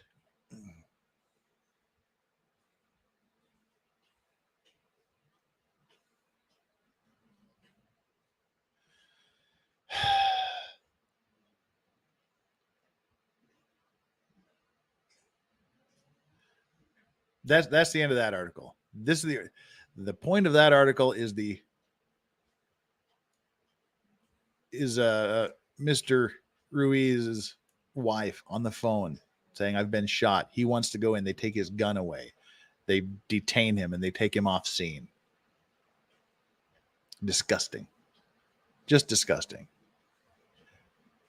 And now, while I'm on a rant here, again, please, folks, if you're sticking around for this, if you please like and subscribe. Please hit the like button. That gets us noticed out there. That helps us grow. It is important. Hit the notification button. And if you haven't subscribed, please feel free to subscribe. I would deeply appreciate it. And we got a couple items of business here to take care of. Snakefinger, thank you so much for the super sticker. That is deeply appreciated. And Sonia Girard, anything, however you pronounce it, sorry. Thanks for doing this. I've wanted to look into this, but it is not something you want to deal with alone in your head. Hug your little ones, even if they're 20. Exactly. 3 weeks from now, I'm going to be back seeing my son, my 21-year-old son, for the first time in 3 years. I'm excited for that. He needs a hug. I need the hug, even if he doesn't. Patrick Kennedy, thank you so much. Question: how long does it take? Answer: 1 second to unholster my sidearm and say, "Get my back" or "Get out of the way." You do need to maintain some sort of order, but I'm surprised it doesn't. I can't process why at least some of those officers didn't take that position. Say, Chief's not doing fuck all. We're taking over. I don't know if that's an unrealistic expectation, but it would make sense to me. Allen, 1978, Red Dawn is going to take America down from the inside. America is going cowardice. There is a great deal of pussification going on. I agree with that. This shit wouldn't have gone this way decades ago. I'll say it wouldn't go down this way when men were men. When you took control, when you saw a situation and you went and you solved it. You took care of it.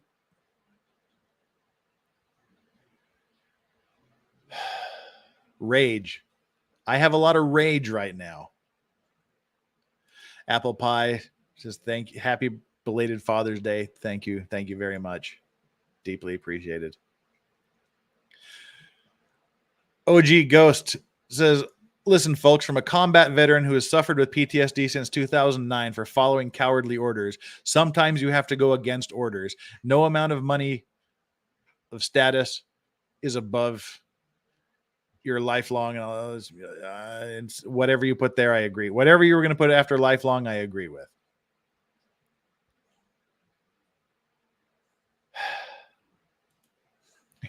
Legal Vices, take a breath and have a sip. That's the only way I'm getting through this with you. Cheryl Magdalena, thank you so much. You're right. I've been in such a rant that I haven't even been drinking. I am now, goddammit. My cigar went out a long time ago.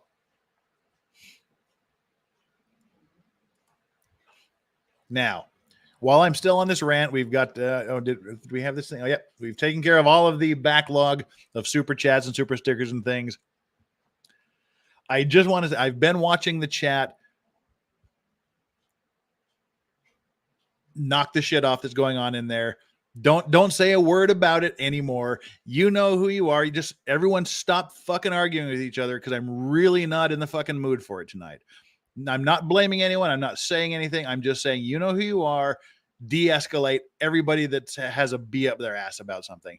That's my request to you while we deal with this incredibly serious topic. That's all that just please. I'm just asking you to please do that. And if you don't know what's going on, good for you, but you know what you're doing. Stop. Ryan, thank you so much. Love the avatar, by the way. I think I know what the PD chief was doing during this time. All right, let's see. He was going through his Grindr app, looking for the shooter's profile so Chief can is donkey plowed by the shooter. The Chief is a beta FM dog. The Chief does not seem to be like the person who should be a chief. I see a distinct lack of decision-making capability. I see a distinct lack of leadership capability.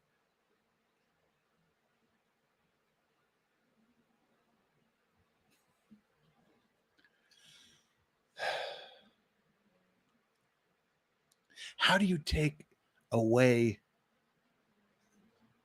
the gun of a man who is on the phone with his wife who's been shot and bleeding out, detain him, take him away from the scene and say, sorry, can't go in? And there's another officer whose child was in the room. I don't know what his story. I just know there was one of the police officers had a child in the room. I don't know what actions he took or tried to take or didn't take. I don't know. I searched quickly for a few stories to see if there's anything there, and I couldn't find any. But I would, it would be good to see what I would just like to know. I call it morbid curiosity. What do you do if your child is in the room and you're a police officer? And no, I mean, did he do what the other officer didn't try to go in? And I don't know. I honest to God don't know. There's not a lot being said about that.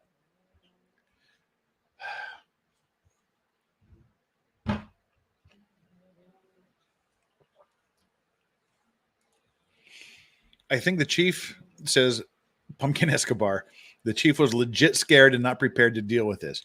He is in the wrong job. Every cop in a sleepy town needs to get it together. This ain't the Andy Griffith show. There are no sleepy towns anymore. There are no, yeah.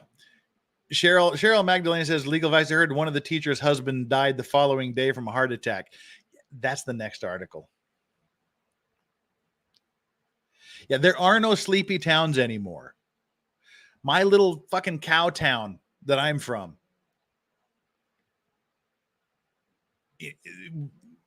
there's kidnappings and murders that happen there. Like I say, if I ever hear about my hometown or even my home state in Korea, it's never for a good reason. There are no small towns. There's drugs, there's murders, there's crime in even the smallest of little towns now, and even per capita more in the small towns. I know in my town there was a ridiculous percentage of suicides. The percentage of people that that in my high school that self-deleted themselves is astounding, because it's a small, tight-knit community where you don't talk about shit. You don't get help for shit. Everybody knows everybody else. Someone breaks into your garage, you pretty much fucking know who broke into your garage. But this is gone. And again, I don't want to be political about this. I don't want to make this political, because this goes beyond politics. This goes beyond whatever damn side of the aisle you find yourselves on. But getting as close as I can to this,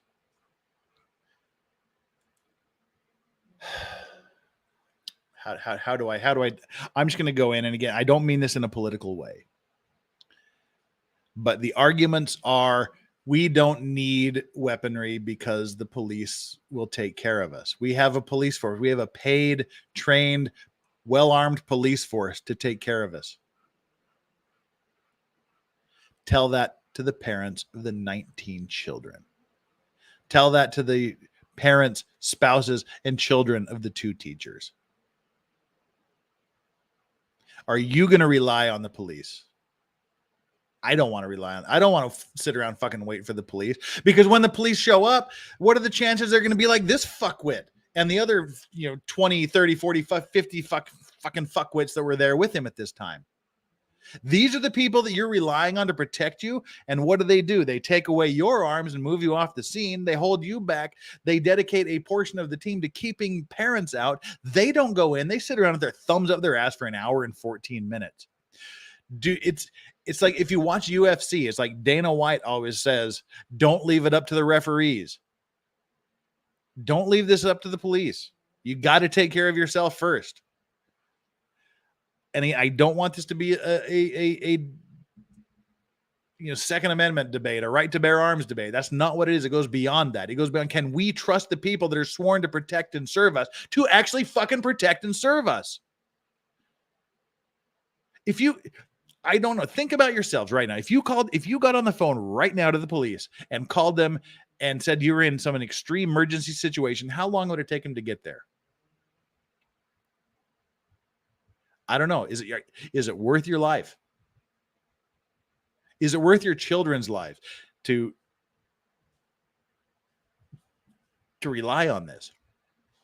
And although it was done as part of a comedy sketch, it is a legit argument. I wholeheartedly agree with Dave Chappelle in one of his recent specials. He talked about having these shooter drills in the schools where, we're having an active shooter drill. Everyone go to the assigned places.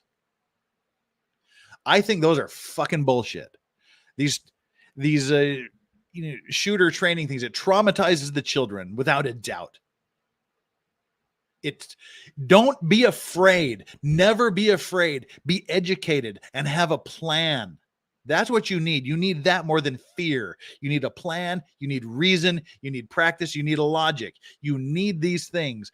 Fear and panic will kill you. Fear and panic is a death knell.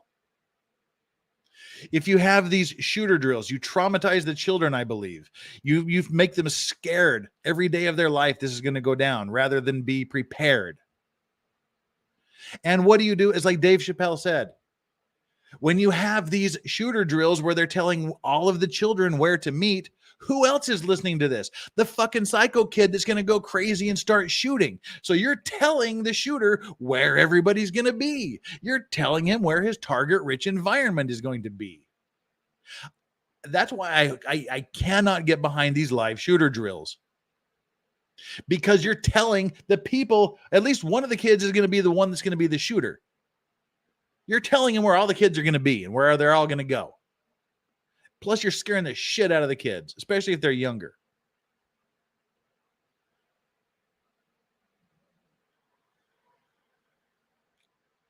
It's just disturbing to me. And again, I come from a small cow town. My hometown. Rosie O'Donnell, you are old. You are old as fuck like me if you remember this. For those of you that are young and don't think this is real, that was the training up until the 80s. If there's a nuclear bomb, hide under your desk. It's exactly like that. If there's an active shooter, hide under your desk or go to this special room. Get the fuck out. No, seriously, this was a thing. Duck and cover. If you see a nuclear bomb, get under your school desk. You're old, Rosie, if you know that shit. Yeah, it's exactly that way.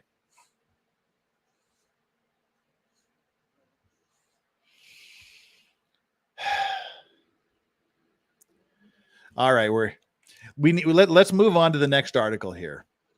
Again, this is an important article, and we've got 462 likes right now. Let's see if we can get this up to 600 likes by the time we're done here. Bump us up to, let's get it up to 600 likes, and we've got 21,166 subscriptions. My goal today is to get up to 21,200. Need 34 more subscriptions. There's 392 of you here now. If any of you are inclined to subscribe and you haven't already done so, now's your chance. While I'm bringing up this next article, just pop over there to that little subscribe button and hit it. Hit the subscribe button. Let's pump this up to 200. Why? Just for the hell of it. Just to make me feel better in this shitty situation. And you can feel better by knowing that you made me feel better.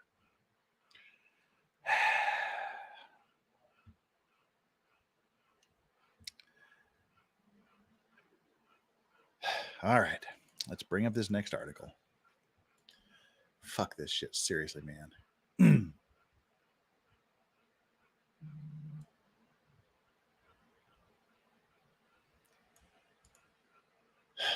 Oh, wait. Hang on here.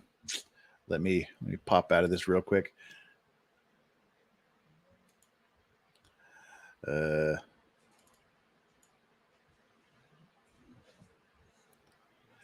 Okay, I got a tweet from one of the viewers with a video from the Uvalde City Council. We're extremely inspired by the lady who lives 2 doors down from the school, coming up with a plan to sack Arredondo.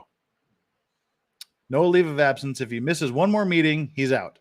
If he wants to keep his job, he has to show she studied and found a technicality no one else has. We'll deal with this. We'll deal with this probably tomorrow because I'm not going to get through everything I wanted to get through tonight. We're probably gonna have to do part 2 of this tomorrow because there's one article that I really want to get to, and it's too long, and there's no way we're going to get through it tonight. So we'll address that tomorrow. Thank you. All right, I'm just kind of doing some. Bear with me here.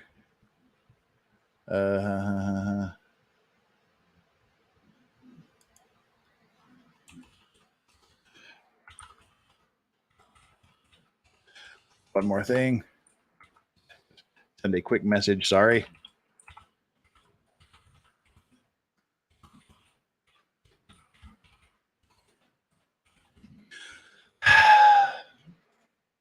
All right. Hey, the coolest dad ever. Thank you so much. I appreciate that. I mean, I hate shilling for subscriptions and shit on a night like this. Well, it's night here. It's 11:51 p.m. here in Korea.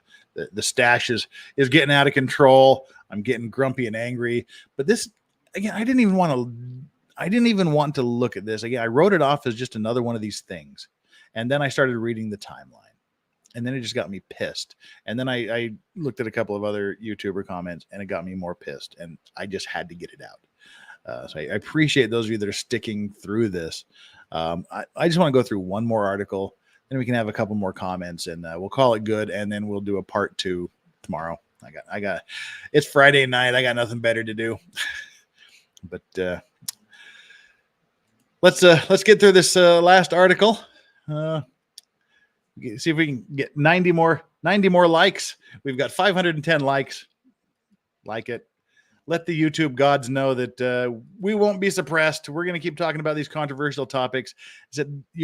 As I say in my intro video, you get me unfiltered, largely unfiltered comments straight from the hip. That's the way I shoot. That's the way I'm going to do this. I'm going to tell you what I think. And if you don't like it, I understand. I'm not everybody's cup of tea, but if you do like it, then it'll be good. Let's go.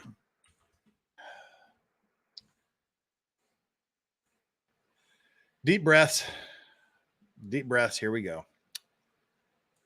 This is another semi-upsetting article. God, it makes me so mad.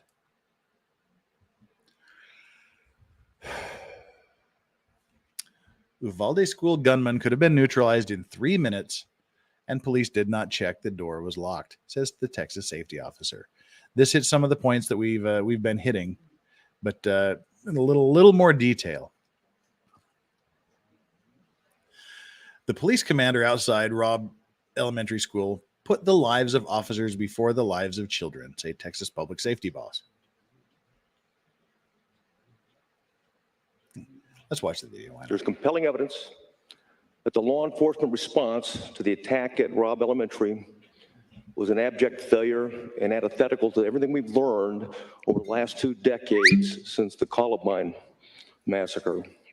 3 minutes after the subject entered the West Building, there was a sufficient number of armed officers wearing body armor to isolate, distract, and neutralize the subject. Mm-hmm.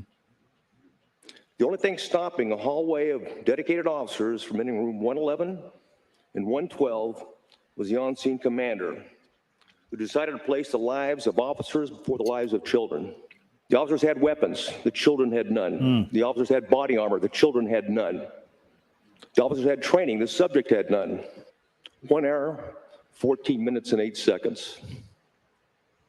That's how long the children waited and the teachers waited in rooms 111 to be rescued.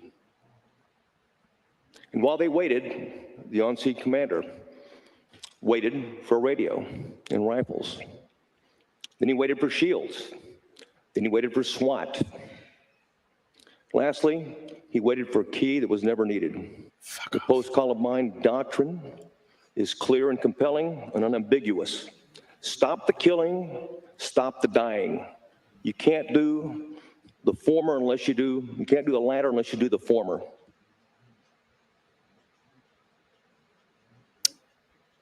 Exactly. There's compelling evidence. Shut up. You're good, but don't want to hear it again.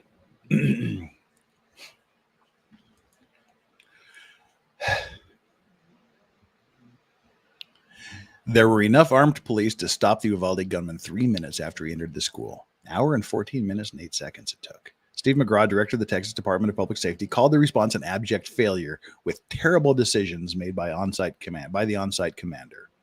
He reiterated his previous assertions that as many as 19 officers had waited over an hour in a corridor outside classrooms before the special border force team entered and killed the gunman. 19 children and 2 teachers were killed. in the 24 May attack. Mr. McGraw told a Texas Senate hearing on Tuesday the officers had weapons, the children had none. The officers had body armor. The children had none. The officers had training. The subject had none. 1 hour, 14 minutes, and 8 seconds. That is how long the children waited. Then the teachers waited in room 111 to be rescued. 3 minutes after the subject entered the West Building, there was a sufficient number of armed officers wearing body armor to isolate, distract, and neutralize the subject. His testimony comes after U.S. media said this week that officers with heavier firepower and tactical equipment had arrived on the scene much earlier than first reported, but didn't storm the classroom. Derp-de-derp. I don't want to show the kids. Yeah. Parents outside the school, as the massacre took place, had pleaded with law enforcement to take decisive action to rescue their children, some of whom made desperate calls to 911. The parents out there are begging to have the police do something. And as we saw in a couple of articles ago, that what the police were doing was preventing the parents from doing something. They were doing crowd control. I'm sorry, I don't want to forget about this for too long. Casey Leach, thank you so much for the donation. I deeply, deeply appreciate it. Just a quick hello from Florida, a sunny place for shady people. Give them puppies of yours some love. I will. I need to do some puppy hugging tonight. Thank you for the donation. There was also a delay in entering the classroom. This fucking pisses me off. This just sets me over the edge. There was also a delay in entering the classroom while officers looked for a key. However, as we read before earlier this evening, the door was not locked. They never fucking checked the door. They had the entry tool. They later had breaching tools. They were looking for fucking keys for 20 fucking minutes. And no one ever bothered to check if the door was open. No one ever bothered to ask if the door could possibly be locked, in which case they would have been told it was physically impossible to lock that door from the inside. The door was not locked. And there's no evidence officers even checked, said the Texas Public Safety Chief. There's no way to lock the door from the inside. And there's no way for the subject to lock the door from the inside. This is a young children's room. They don't want the kids locking themselves in the room where the teachers can't get to them. These doors did not lock from the inside. Never bothered to ask. Never bothered to check.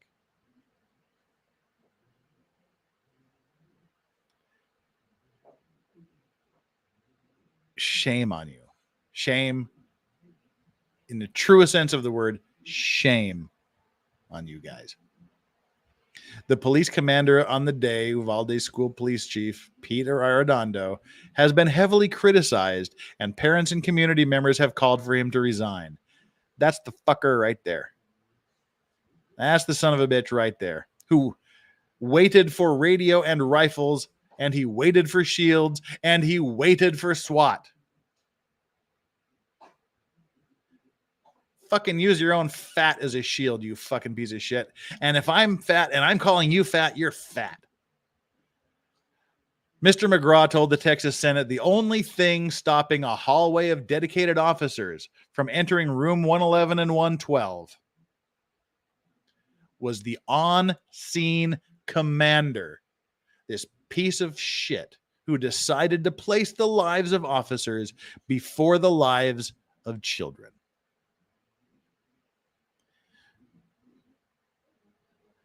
He claimed Arredondo had waited for radios and rifles, and he waited for shields, and he waited for SWAT. There was compelling evidence that the response at Robb Elementary School was an abject failure and antithetical to everything we learned after the Columbine shooting. Mr. McGraw said. Mr. Arredondo said earlier this month that he did not order officers to hold back on breaching the building and never considered himself the commander, assuming someone else had taken charge. What the fuck is that comment? Seriously, what the fuck is that bullshit? Fuck off. He did not order the officers to hold back. You, as a commander, do not give orders to hold back. People hold back until you give them the orders to go. They're waiting for the go. You give them the go and they go. You don't just go, you guys just do whatever the fuck you want until I tell you not to do it. That's not how command works. That's not how the chain of command operates. That's not how a leader operates. Fuck you, you piece of shit. I'm pissed again. God damn this fucker. I swear to God. He never considered himself the commander. You're the ranking officer. You're the ranking dude with jurisdiction over this. Who the fuck else is going to be the commanding officer? The dude in command is the commanding officer. It's right there in the fucking word. That's who the commanding officer is. You, dumbass. Everyone else considered you there through that timeline. It was different people saying the chief's got this. The PD's in charge. The PD chief is in there. He's doing it. He's working on it. Everybody else there thought you were in fucking charge except for yourself. He assumed someone else had taken charge. Did someone come up to you and say, police chief who's in charge of this, I am now taking charge? That's how you pass command. You don't just fucking say, all right, I'm in charge now. You relieve someone. You communicate with them. You say, all right, I'm taking command. Are you cool with you? You go through the process of turning over the command to someone. It's not just, I think someone over there in the park. I just assumed someone over in the parking lot had taken command. How does that even start? How does the commanding officer assume that someone else had taken charge? This guy is fucking full of shit. He's a coward, a coward, a coward. And again, not to be flippant about this, but Jean-Luc Picard, he summed this up. Coward without the moral courage to prevent an atrocity. You offend me. Listen to that again. This sums up this fucker to a T. Coward without the moral courage to prevent an atrocity. You offend me. But we don't need to see it 3 times. A coward without the moral compass to prevent an atrocity. You offend me. I could not say that any better. And I hate to pull Star Trek shit, but that summed it up perfectly for me.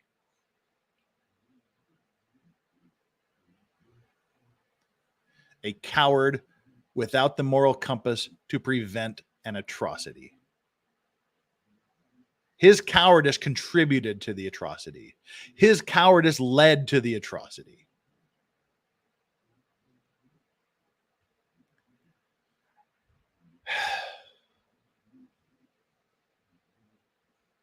He assumed someone else had taken control. The fuck is that? I know we've got service members, former service members here. Is that how you change command? You just assume someone else must have taken it?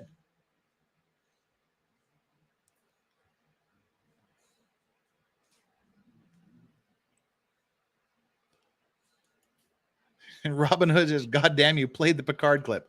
Why has someone else played the Picard clip? That's just something that came into my mind. You know, was this clip, and I searched the damn thing down. I thought I was the only. I thought I was the only one that. Has anybody else done this, or was it just something you were talking about in chat earlier? I don't know. Seriously, or you just think it's funny I played it? I'm not sure. I don't want to miss anything. Yeah. Again, we've been going 2 hours and 5 minutes with this. I wanted to get everything done in 2 hours, but I didn't.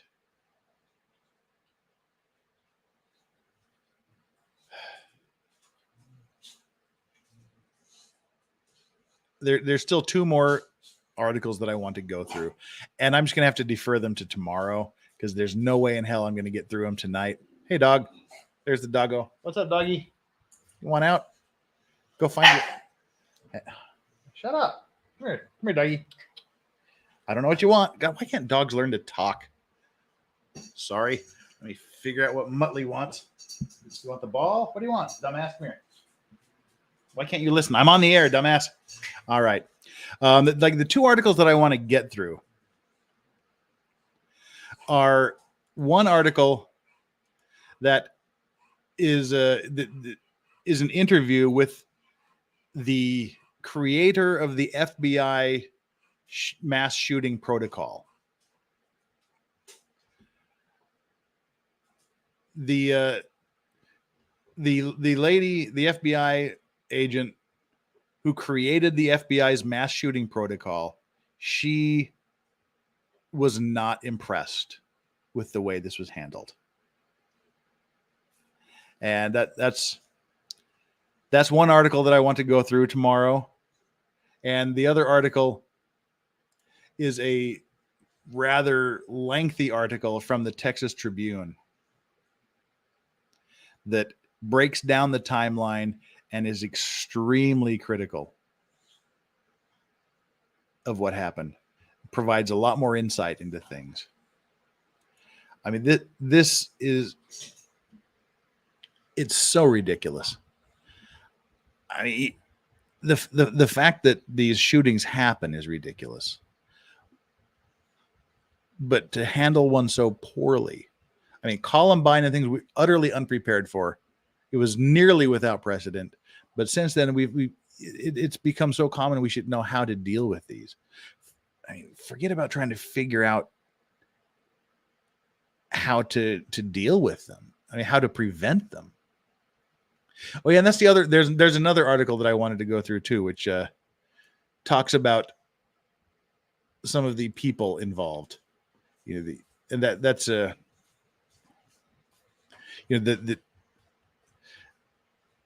let's see if I can. Maybe we can do it now. Let me try to find this damn article here. Give me just a couple of quick seconds. While I'm doing this, feel free to hit that like button. I wanted to get up to 600. We are 57 shy of that. And if you haven't subscribed already, I wanted to get up to 21,200.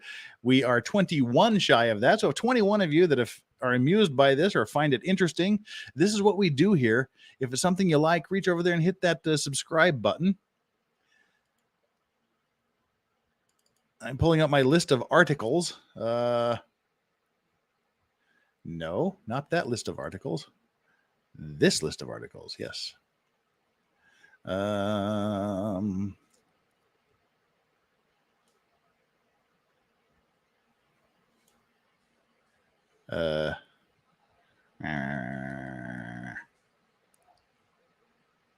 Sorry.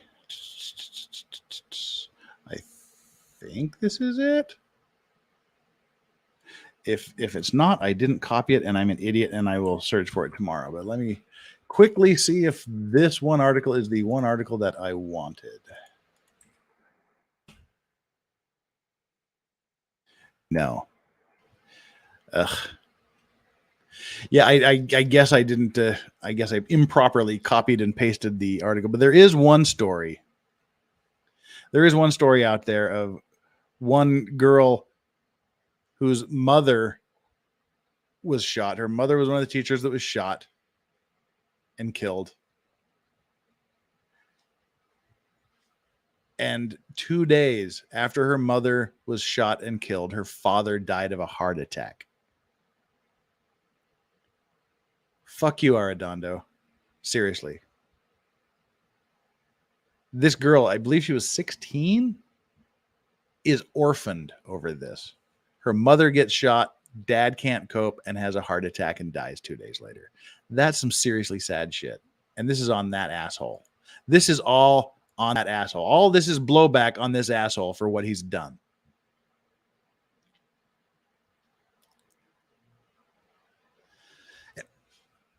This shit didn't happen when I was growing up. Why? What changed?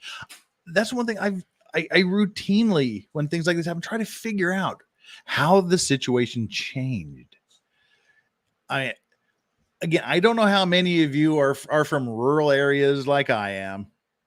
Shizzy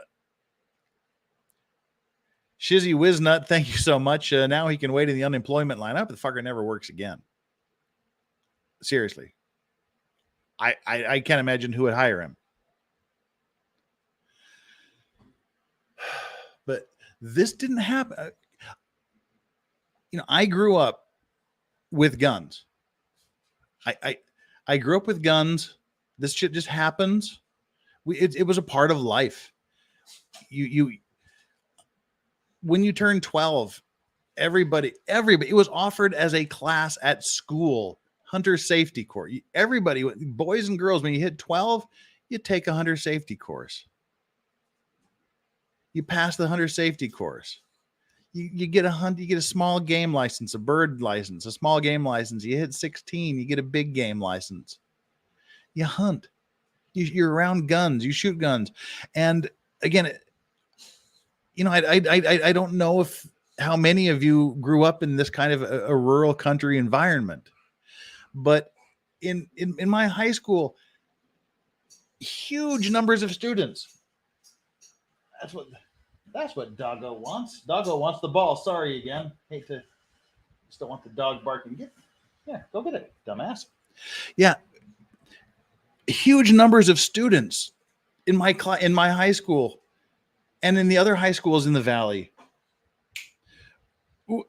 had gun racks in cars. Your truck had a gun rack in it. You literally had a rack that would hold 2 or 3 guns in the back of your truck.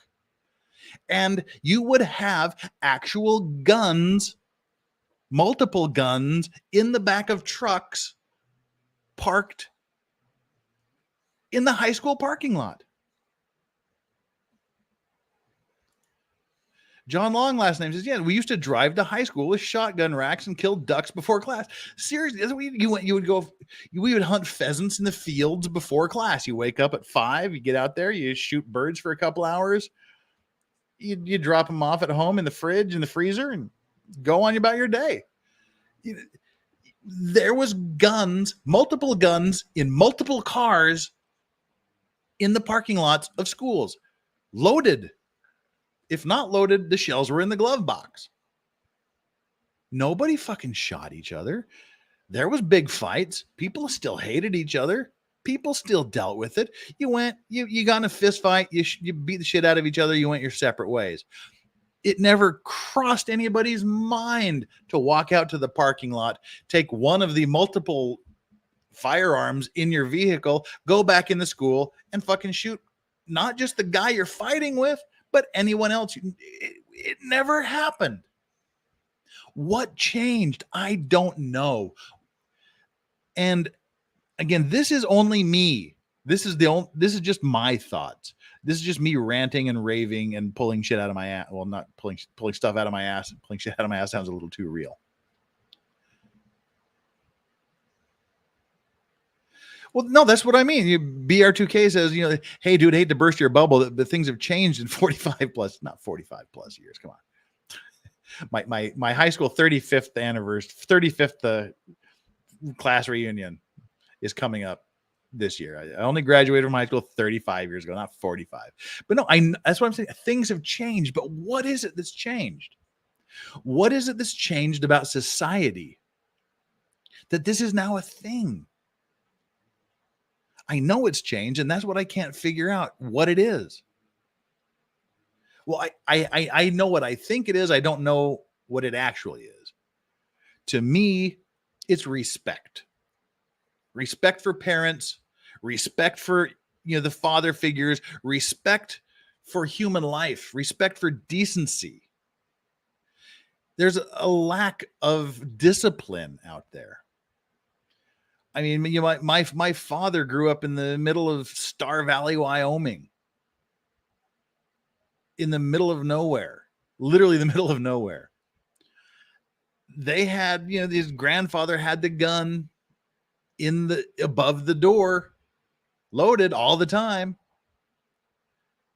and asking him why, did you ever think of touching it? He said, no, I didn't even think of looking at it, because if you looked at that gun, you would get your ass beat.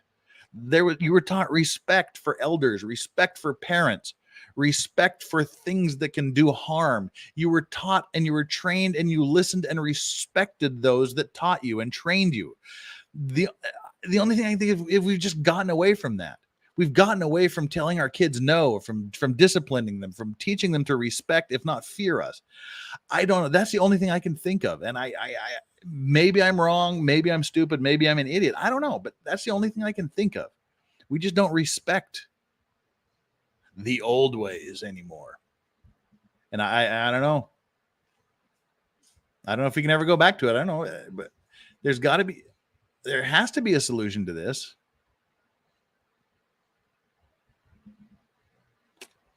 I don't know. Huh. Oh, yeah. BR2K says, my brother in YouTube, did you not watch the Rodney King events? Come on, respect was never the issue.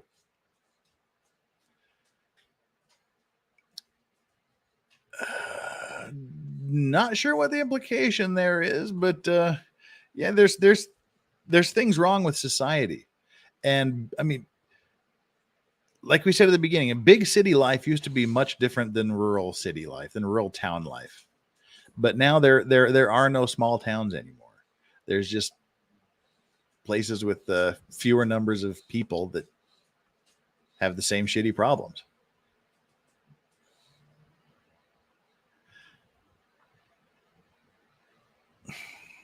I don't know. I'm certainly not going to solve the world's problems by sitting here. That's for sure. That's just me philosophizing on things. I could be completely wrong. I could be completely right. Okay, you're taking from BR2K says cops were doing awful things to people for years is what I'm saying. Yeah, okay. No, they're always the bad cops. That is true. Rodney King was a big thing. But I'm talking more about like the shooter types, the mass shootings, the high school shootings. I mean, cops there's always been fuck up cops. There's always been great cops. For me, I have my theory on cops. I have a theory of everything, whether it's right or wrong. It's just mine. But I'm talking about the situation with the shooters. These mass shooters and things. At what point did we almost become to expect mass shootings on a regular basis? I don't know what changed. I wish I knew. Wish I could solve it, but I don't know. Self-sufficiency has been removed. There's a lot of that. We look for handouts. We look to rely on other things, on other people, rather than taking care of ourselves. And there might be something to that. And my theory on cops, again, it might be totally wrong. It's me. You're free to have a different opinion. You're free to tell me I'm full of shit, because I may very well be. But I think things started to go wrong in police work when we got away from the beat cops that would walk the streets and got into the patrol cars, and where you would patrol cities or highways between cities.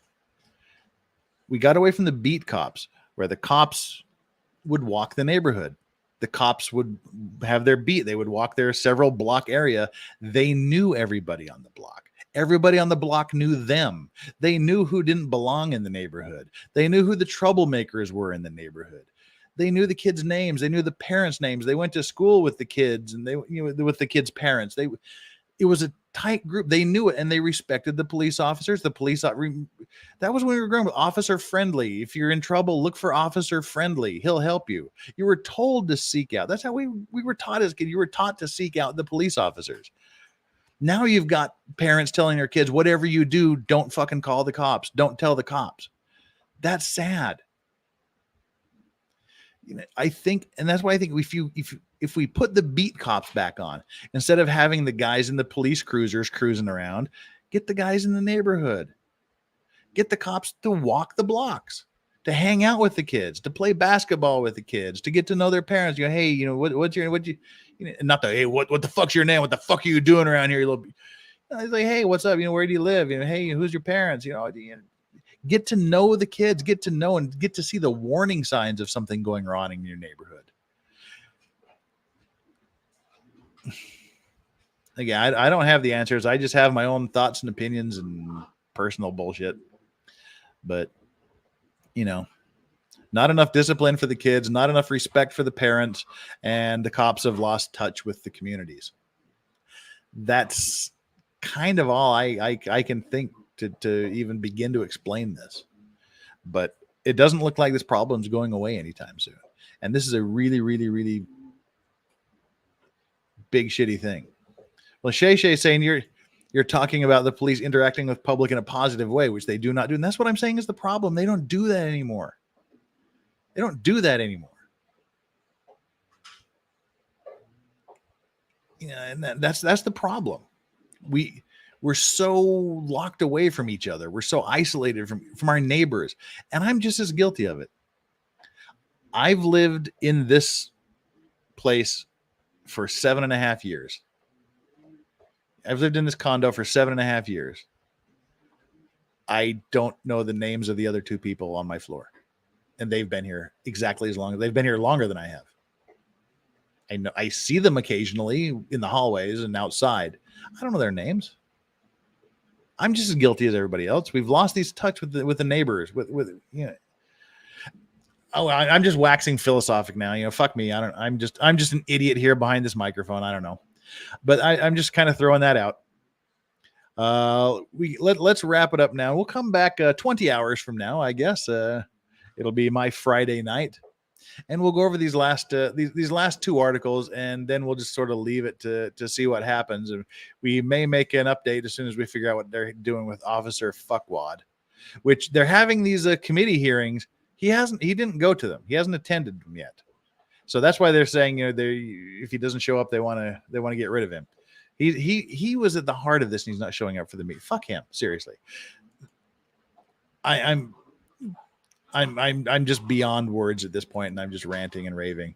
So tomorrow we'll look at the comments from the woman that created the FBI's mass shooting protocols, what she thinks about this, and then we'll go into the Texas Tribune detailed article about this timeline. They'll shed more light on it. And if any of you really have any comments to make, please go ahead. Email me at thelegalvices@gmail.com or send me a tweet, send me a DM at Twitter, thelegalvices at Twitter. You'll get a hold of me. Don't really know how to end this on a positive note other than saying thank you all for being here. We went through this. It's a reality, and I'm sure that you people that don't live in this state, this is probably just the weirdest fucking thing you've ever heard. It's probably incomprehensible. I'm just giving my perspective on it. But thank you for being here. You can all have some cheery time watching the dog chew on a ball over there while we wrap this up. Strawberries are chewing on her ball. Yoda's asleep under the table. Oh, that we could have such a simple life that our pets have.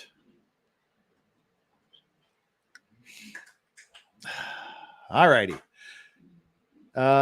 We came close to our goal for our subscription goal tonight. I deeply appreciate that, and thank you for that.